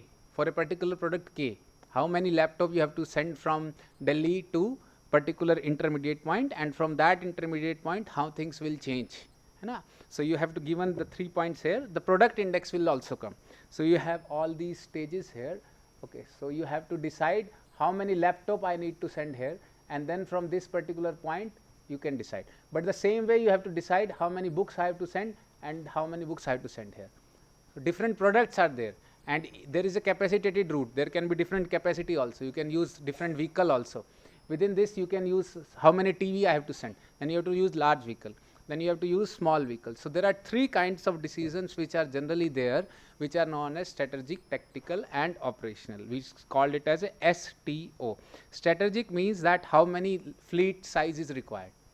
How many large vehicle are required, how many electric vehicle are required, how many drone I need. All these are a strategic decision. Then you make a tactical decision, that how many crew will go on a particular date. You make a plan. This crew, these many crew will go here, this many person will go deliver my order. And this operational is basically, you decide if some person is not available, then you make a particular decision, how we will reroute, if there is a traffic congestion, how things will change. All these kind of things are there. So the model for this is basically on a particular arc, which is M is representing an arc, K represent the product. It's a multi commodity. So you just see here, which is the arc commodity. So my decision variable will be XMK. So you can see here there are 3 constraints. One is this DK plus DK for all the origin demand, minus demand K for all the destination, and otherwise 0. Like I told you, so this is L out minus L in equal to demand. Then L out minus L in will be equal to minus demand, like I already told you with that transshipment example, and it will be 0 for intermediate node. So whatever the intermediate node, whatever comes in goes out. For a particular origin points, whatever is going out, because we want to represent that there can be third party also. Means that a particular supply points, that a particular supply point like this can give it to this supply point also. Just to incorporate this, we have done Li minus Ln. So either it's plus demand, minus demand, or 0. So if I take the left hand side like this, for the right hand side it will be the opposite sign. So that's how I am doing it. So this is known as a multi commodity transportation problem. Okay, so this is one example of the transshipment problem, where there are 2 production point, 2 distribution point, and 200 stores are there. Okay, that's how it's doing this supply planning. So this is known as a multi-clone, because both kind of things are there, like inbound and outbound things are there. So this is the case study for that. So which plant supply should you have the distribution center? How many quantity should be sent from distribution center 1 and 2? How you should send it? Basically you have to decide which distribution center is receiving how much quantity. That's how you are deciding it and making all the decision. And how the product should be taken, like from plant 1 how much quantity should be given to distribution center 1. That's how you have to compute, the same way we have done earlier. Okay, so this is what we are focusing here, at the right time at the right price. Our main focus is at the right price what we are dealing with. Okay, so data analytics, you might have seen, can be divided into 4 parts, which you already know. It's the 4 part: descriptive, diagnostic, prescriptive, and predictive. The descriptive means that you do the analytics, you just show what is happening in the system. What is happening means, if some I say that whatever is happening, you just show it. You consider some example that you find from descriptive, like solving this model, you find that for a particular distribution center 1, it's used very less, and distribution center 2 is used very high. You have given 2 distribution center. One distribution center is heavily used, one distribution center is very low use. A funny example which I used to give in the class also, you see that what is happening. So during the Valentine, after Valentine many breakups are happening. So this is descriptive, you describe what is happening. Diagnostic means you find the reason why it is happening. You say that there is a quarrel between the couples after these, and all those gifts are not as good which he was expecting, or in a funny way. Okay, so what can be, these are kind of a descriptive and diagnostic. Then comes the predictive parts. Now the business opportunity comes, the Tinder and all those apps comes, they analyze that, okay, these many breaks are happening, now there is a business opportunity for us. They predict that there is a business opportunity. Within that time, in say month of April, we can earn a lot of profit. Say our profit can increase by 1.5%. This is their prediction. Now the prescriptive says that, okay, you know everything, you have to increase your profit by 1.5%. What is the best way you can achieve it? Where is the optimization coming? Now you know that this is going to happen. Based on that, what do I need to do? Once you do the prediction, then you decide what is the next step I should do. Okay, through descriptive, by solving this code, let's see if it's opening. This is a basic code itself, it's opening, I will show you, otherwise I will skip it. It's asking sign in. Okay, so I will share this code again, but we have already seen the code of a transshipment. So in the same way, the data set is given to you for the 200 data points. Excel file is given to you. Let me check if I can show you the data set. Then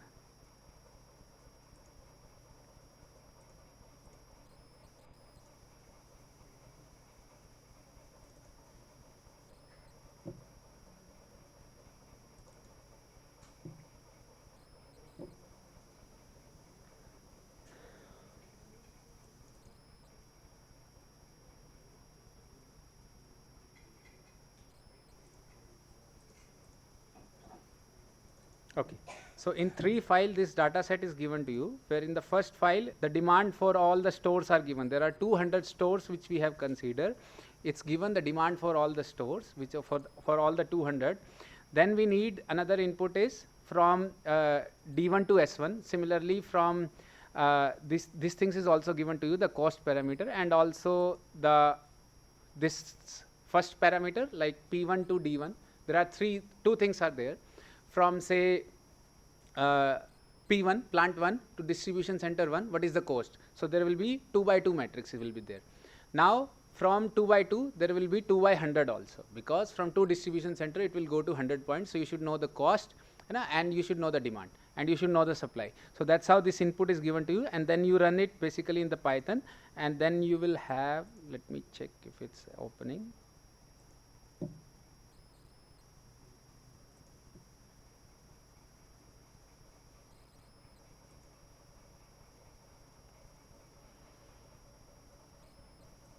Okay, so these are all the inbound costs. Once we have this inbound cost, yeah, so these are all the inbound cost, and then we have the outbound cost for all 2 cross 3, 2 cross 200, which I was saying. Then we have this is a box plot which is showing the distribution center 1 and distribution center 2. Okay, so this is how we can have, just by seeing the box plot. That is the power of the descriptive analytics. Can you tell me which distribution center will be used more? Distribution 2 will be used more or less?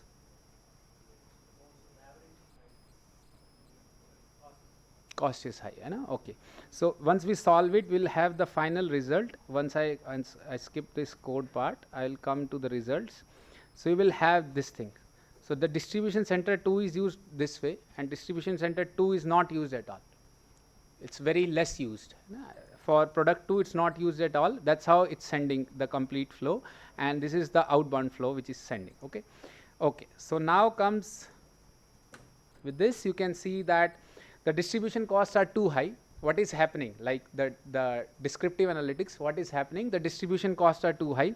Possible reason can be the improper shipment which is there. And the prescriptive parts, what I need to do, which distribution center should I choose to deliver 100 unit, which is the next unit. Okay, so this is all a traditional approach. Whatever we have seen till now, the optimization, there is no role of AI. You might be thinking that why this is part of this. So there is no role of AI till that. What we have done is that we are assuming everything to be deterministic.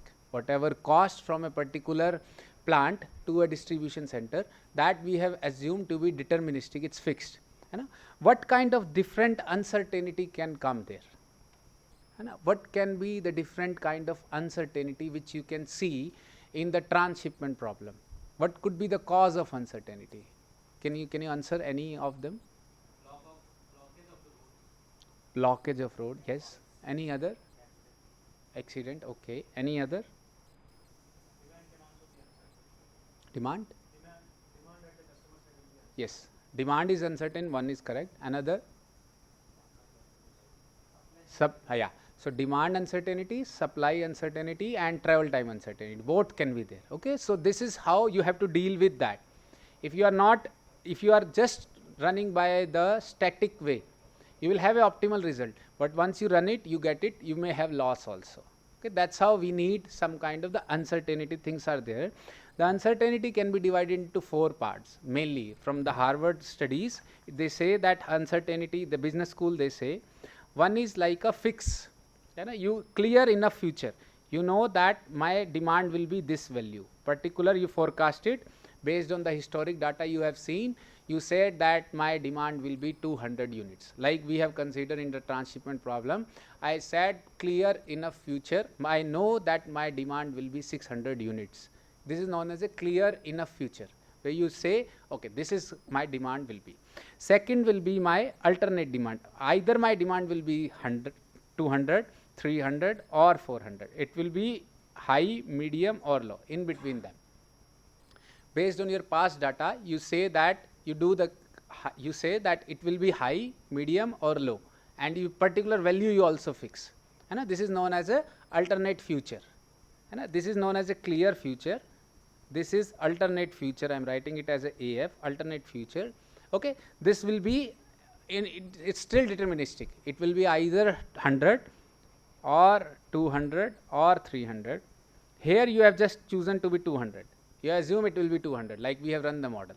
Then comes the third part, where I say that no, this is not even alternate future, this is a range of future. It will be any value between say 100 and 300. It's kind of a continuous. It can take any value, 100, 101, 102, 103, any value it can take. Okay. So this is kind of a box uncertainty, where my value will be between 100 to 300. Then there is something called as complete ambiguity, where you don't know what value will come. It's not even random. You say that I don't have any complete ambiguity. Okay, that's how we can have the different kind of uncertainty, 4 kind of uncertainty. But what we have to do, there could be the uncertainty in the demand side, like I told you, demand can be the seasonal variation can be there. Then there is a market disruption can also be there. Fluctuating customer requirement, new product introduction. With a new product, like you see, what happened with the Chat GPT after DeepSeek came. The share market completely go down. So this shows the demand uncertainty, complete demand uncertainty. But they can't do anything in that, because they are attacking those or whatever things are happening. But in a way, you can see the demand uncertainty is there. You know this CHEGG, CHEGGG, what it does?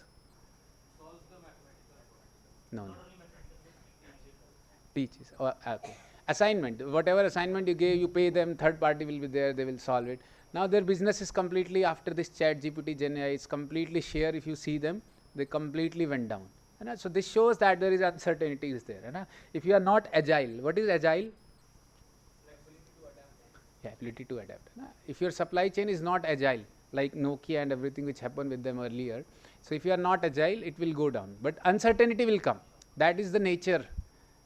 Nature always give you uncertainty, and you have to deal with those uncertainty, where these harnessing things, whatever the Gyan course, will come into the picture.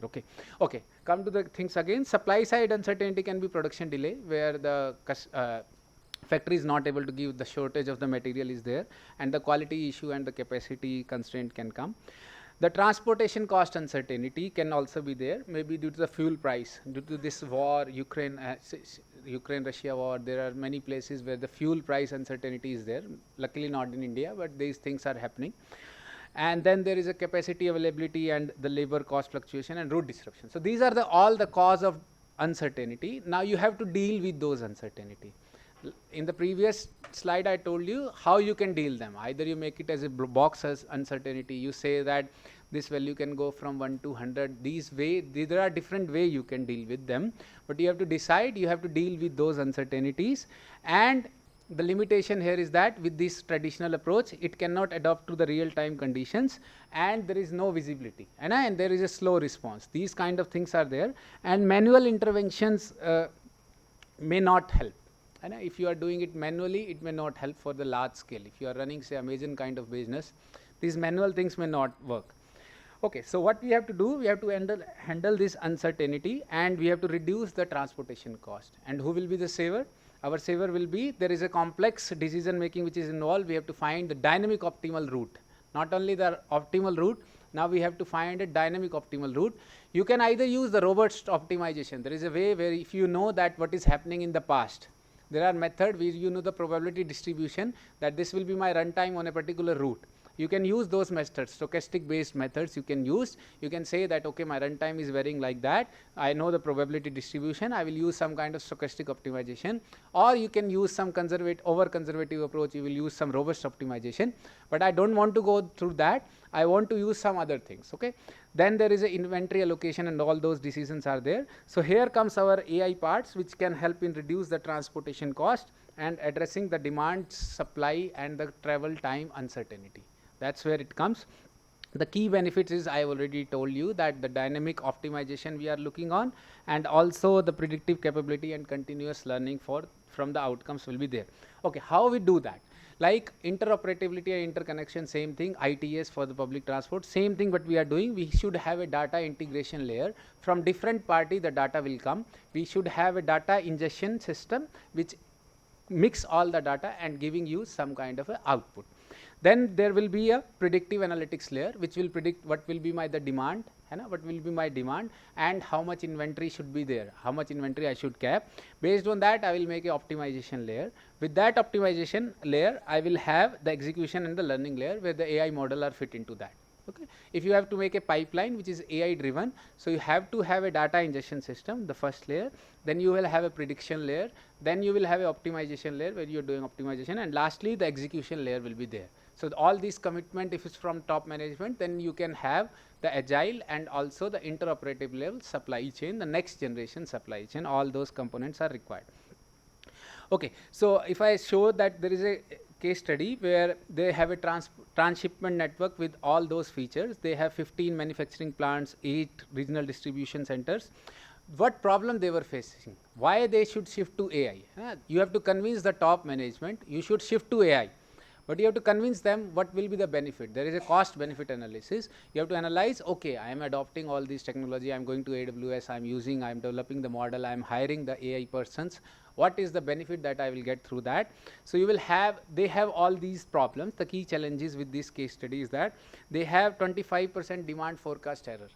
Either you use the single value or the alternate future moving average or all those. They have the demand forecast error. Then there is a transportation cost volatility and 15% the reliability issue is there. Okay. So what approach they can have? They have something called as a decision support system. What is a decision support tool? What is a decision support system? Any idea? Any idea? What is a decision support system? Framework which help to. So multi-commodity flow problem is also helping you to take the decision. Is it a decision support system?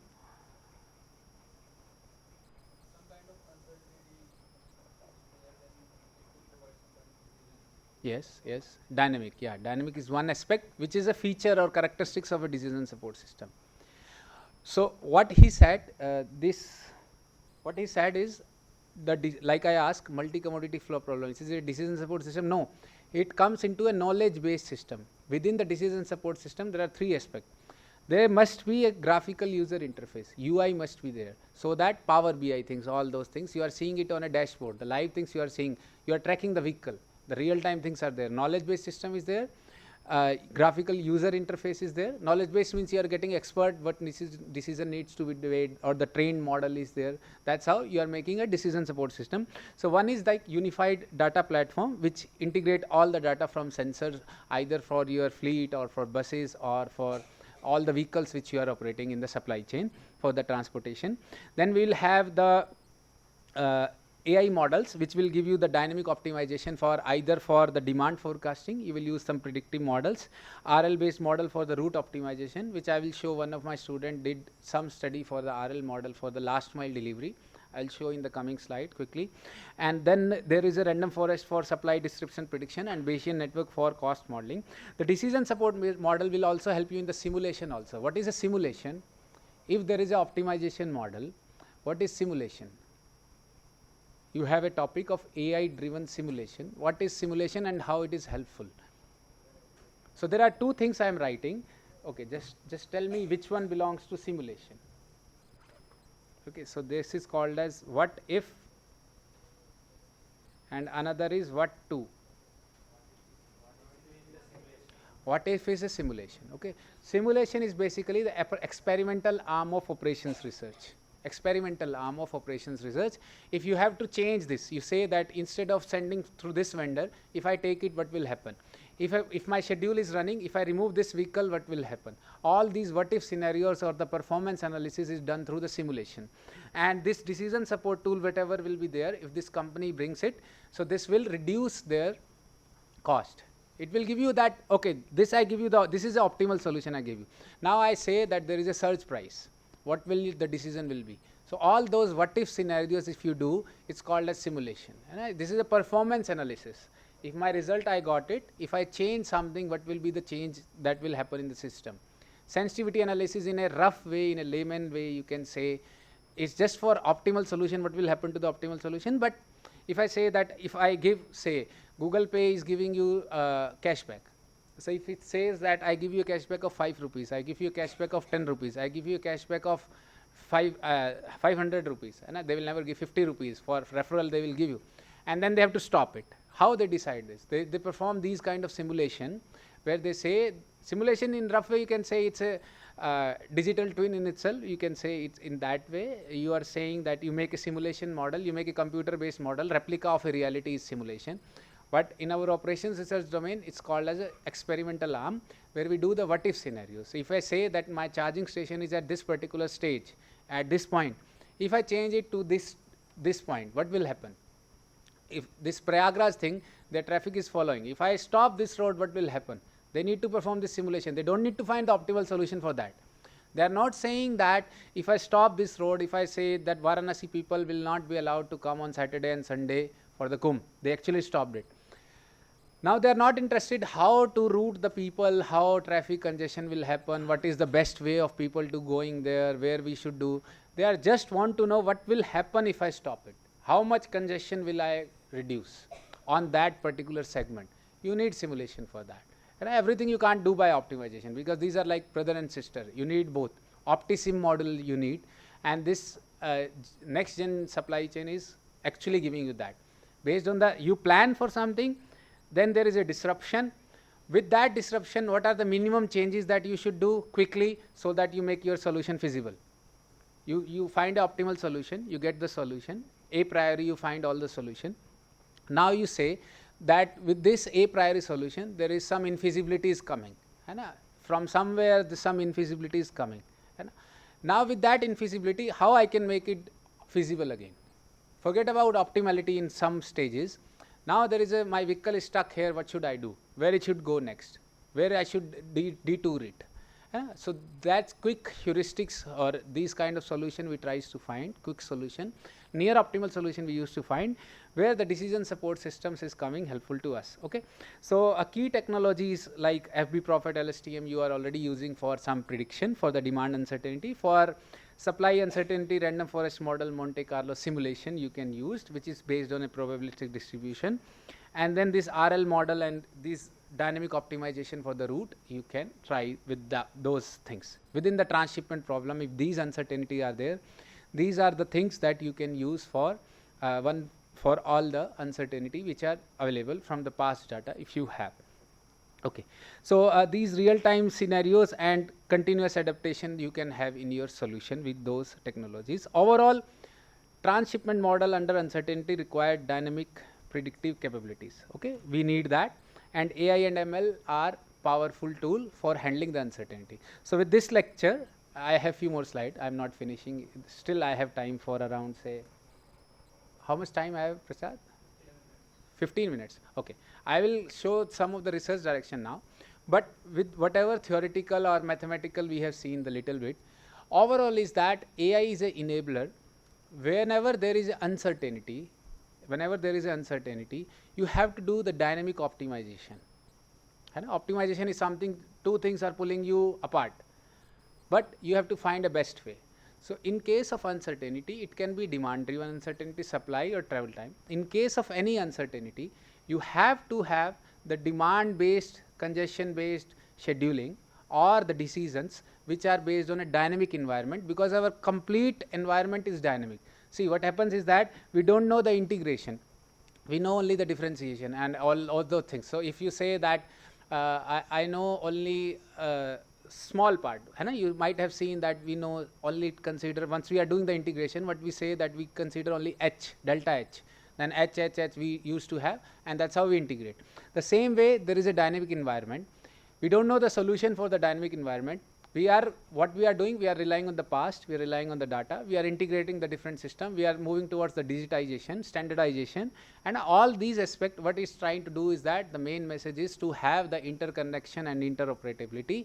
Once we are united together, then no one can break us. In the same way this AI is, everything is doing, they are making digitization just to have the interconnection and interoperability, so that in case of uncertainty they can make better decision.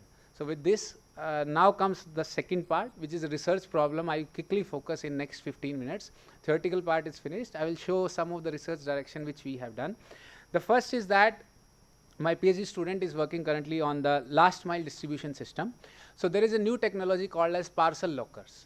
So what happens is that most of times, the motivation is that most of time if person is not available at home, and Amazon and all those are coming, they have to go back. But what happens that the person came to your home, the fuel he used, the resource, the time he used, there is a cost which is involved due to the no home delivery. No person turn out, no person at home. They say that come again, we are not available now. So what they have done, what developed countries are doing, they are making something called as a parcel locker. They find some, say, commercial area, or say some kind of the area where they are making the parcel lockers, like we used to have your pigeon box. So it's a OTP driven system where they will keep your parcel. You are going to for your commute to the anyway you are going to commute for public transport, you are taking metro. They have the locker outside, they will put it and they will say that you can collect it from here, and it will stay for say 4 hours or something. You put your OTP, you collect your box, which is safe because it's a driven things. Also in your hostel also now they are putting some kind of you put money scan and you will have snacks or something like that. Same way there is a parcel locker which is kept there, and then you are pulling that. So what needs to be done, that both the passenger, like both the customer and also the perspective of the operator, the parcel locker operator, needs to be considered. So what we have done, we have used a bi-level model for that. In the optimization there is something called as a bi-level model, which is a leader follower model. Leader follower model. What is a leader follower model? There is a central government and then there are a state government in our Indian system. So at central government make a decision that we will allocate say 100 crore to a particular state. 100 crore to a particular state, and now with those 100 crore the state needs to make a decision, all its decision. I will put this much in healthcare, this much in education and all those, based on whatever money it received from particular central government. Okay. Now there are two kind of decision. At the upper level, the center need to decide, the center government need to decide to all the state how much money I should give. I have say trillion of crores, how much money I should give to each state based on their ask. That they ask for 200 crore, government gave 100 crore to a particular state. And then what happens that they receive the 100 crore. Now with that 100 crore, how the state government is going to use in a optimal way. What is happening here in doing that, in doing in this fashion, making it as a bi-level model, there is an advantage. What is the advantage? Both are happy. The customer and the state and the central government both are happy in a way, because they also have limited resources, and within that limited resources, how best state can operate. Both kind of objective function are there, upper level, lower level. Two optimization models are there. We keep it in a layer level called as bi-level model. So with this we make a bi-level model. There is a high cost of traditional van-based delivery or these kind of delivery. Then the key solution include the parcel lockers, which is of a next generation, which in soon Bangalore they are testing it. They ask from the people how willing are you for, Mumbai also they tested, Bangalore also they tested. They said that how willing are you for using the parcel locker. And what happens now, they will start, you will see in some time they will take us the delivery charge. With this parcel locker, there will be 0 delivery charge. In some of the product, you are seeing the delivery charge. Instead of giving the delivery charge, you say that, okay, anyway, I am staying here. You put it a box in front of that. Anyway, once I go for shopping, I will take it. Just give me the time window. I will take it from that. Okay, that's how the things are happening. This is parcel locker. Delivery failure, there is a huge impact. They want to reduce it. Okay, so then what's happened is that the delivery failure is, you can see that 12 to 60% is the first time delivery failure rate globally. Next time if you give, there is a incur of the cost. That's how it is not sustainable for the e-commerce. Anyway, this Amazon and Flipkart, in some way they are getting the losses also. In some of the financial year, they are reporting like that. You can check it. So this is a bi-level model which we make. All the lockers location needs to be decided at the upper level. Once the locker location is decided, at the lower level, allocation of the customer will be performed. All these black arrows you are seeing is where the customer are located. All those, whatever color you say that, kaun sa color hai? Orange, kind of orange color, light orange color, you will see that this is my parcel locker location, optimal location. Okay.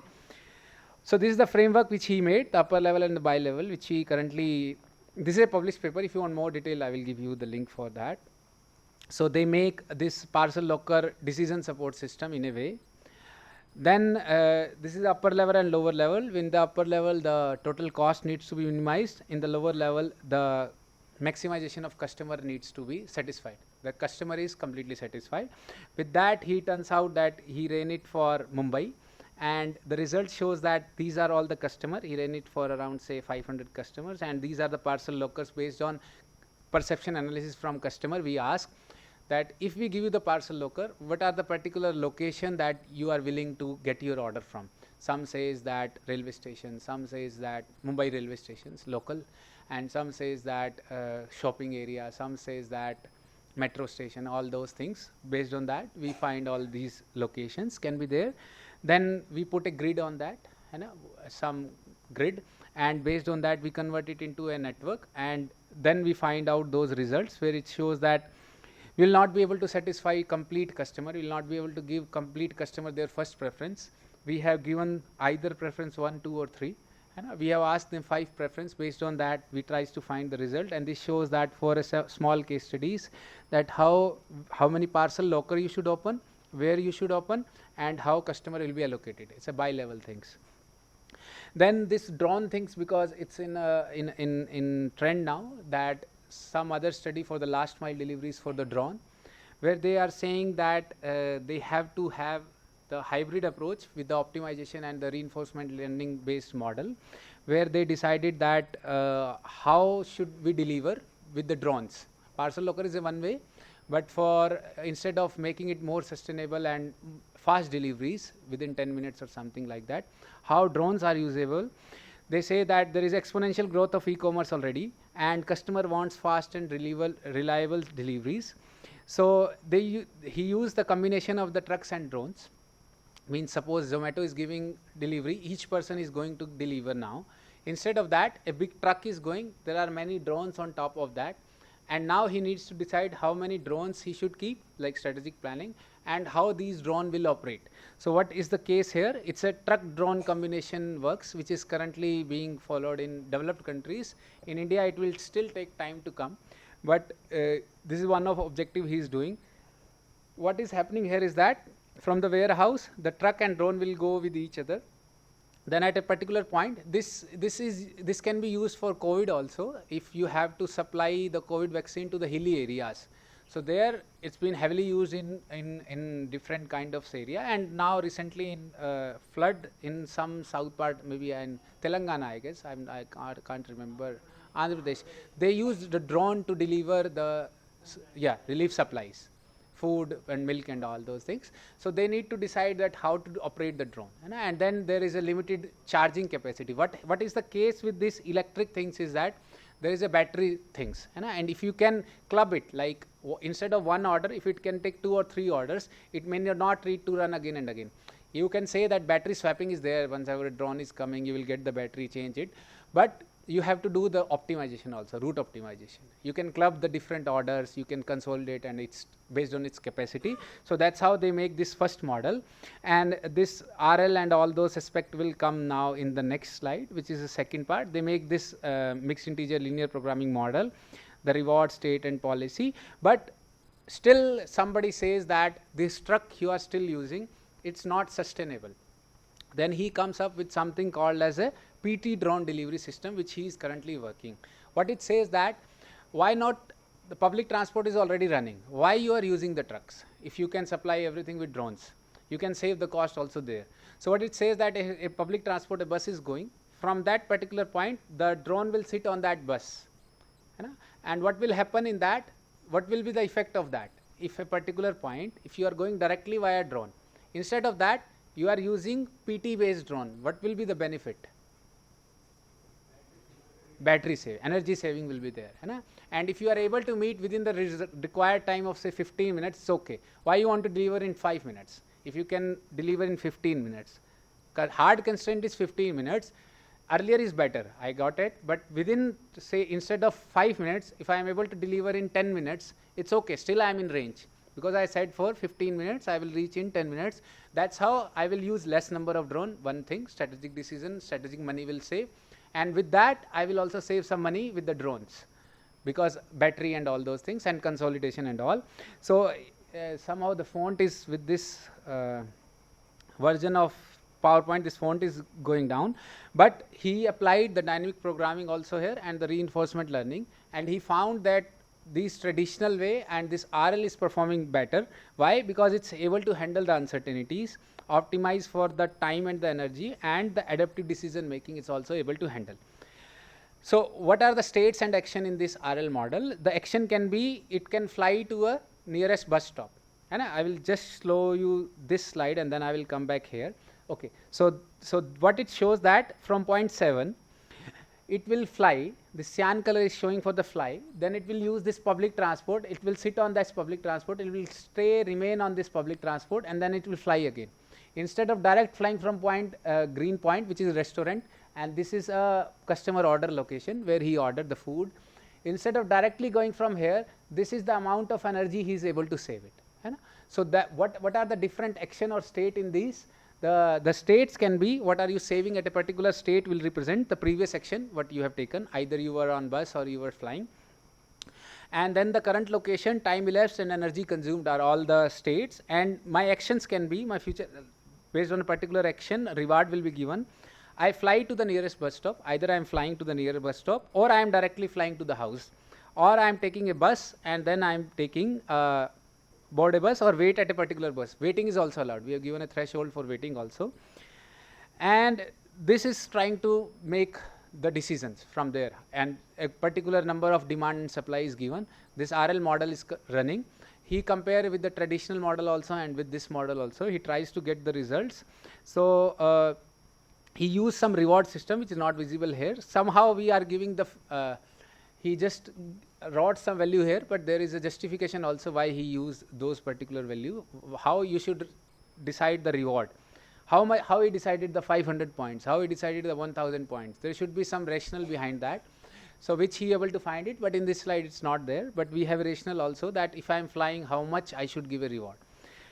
So based on that, the dynamic programming, as I was saying, he applied, but the dynamic programming pre-computed result, it's that the average value based on the historic, he computed that, pre-computed, and he tries to find the best path there also. So this is pseudocode where initialize the parameter, helper function is there, and the training is happening, but the main part is the result. He is able to, with this one delivery, he is able to save it, and currently he is doing for Bangalore, where we have some plus code, means the home location, we know the destinations, and restaurant demand also know from the traditional way, and we also know the supply based on the realistic value, which is currently happening in urban eats kind of things, these food deliveries things. And if they have to switch to the drones, how many drones will be required, how drones will move, these kind of things he is currently doing. It's too futuristic for India in present scenario, I am saying, but we have to move towards that. So that's what is currently happening. You will ask me that why we are going into that direction. Nobody also thought that for a flood related thing the drone will be used. That's how things generally change. So you don't know after 1 year a drone is flying to your window and giving you your parcel. So in high-rise building they are planning to do that, but not in some years, which I think this will not happen. So conclusion, RL, he said that with RL he's trying to get the better results, which making the faster deliveries also. The last thing is that almost done. I will take 1 or 2 more minutes. So this is not based on some AI work. This is for the logistics where the sustainability aspect is considered into the consideration. So what we have to do is that circular economy concept for the e-commerce. Instead of the forward flow, there is a return flow also, because we have to reduce, reuse and recycle for the circular economy. What we have done here is that we have the 3 centers which are there. Either I am reselling, refurbish or recycle. You see that you once buy the iPad, refurbish iPad, you will get around 60 to 70% of that cost. So companies, what they are using is that they are either reselling it, it's in a good way, they are reselling it, or refurbishing it, making it correct and then sending it, or recycle it, completely scrap it, like with this happening with this Delhi things, that after 15 years, 10, 15 years, all vehicle will be scrapped completely. They are not even some parts which are recyclable, they will take it. For this PV solar, like with this solar waste, everything is, most of that part is recyclable. So this is a huge market for recyclable opportunity in coming years that is happening. So what this student did is that he make a model for that, just to solve it and finding the solution. The aim is to minimize the complete cost. The cost consists of the revenue which they will get, and the cost in the forward and the reverse logistics.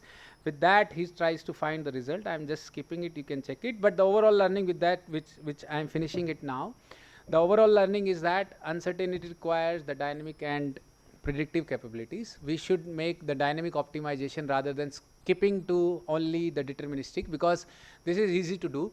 I'll finish with one thing. My RPEC, like you have a RPEC for the PhD, like it's a research review committee, something is there. So he came to me once I was doing the PhD. He asked me that either you want to solve a problem, or are you only want to do a thesis, like you also have to do some project and all those. So what we do is that, because deterministic is easy to solve, we always go with the deterministic modeling. But in the current time, with all the data set which is currently generated, we must go for the dynamic optimization using these kind of technologies, and we should go. And last thought is that we should not completely use it as a black box for the current thing. So I will give you one example. I tried all those 10 points I have given you for this logistics things which I have shown earlier. So let me go back if it's possible. Okay. You go to any Gen AI, say Chat GPT or any, you say one person will go and write this thing. Okay.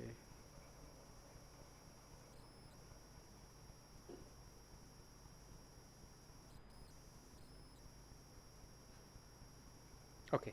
So if I say that developing supplier relationship and contracts, okay, if I write with the Gen AI, is it a part of, this is a part of logistics. How it is a part of logistics?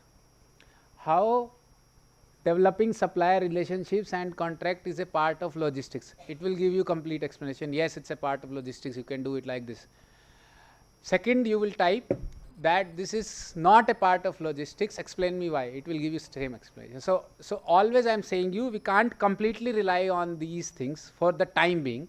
After a few years we can be reliable, but for the current purpose, the prompt is the main thing. Prompt engineering, there are many things which are also running for that. And with this, the last thing is, I will come to the last point, but overall it's finished from my side. So I will just conclude it with this thing.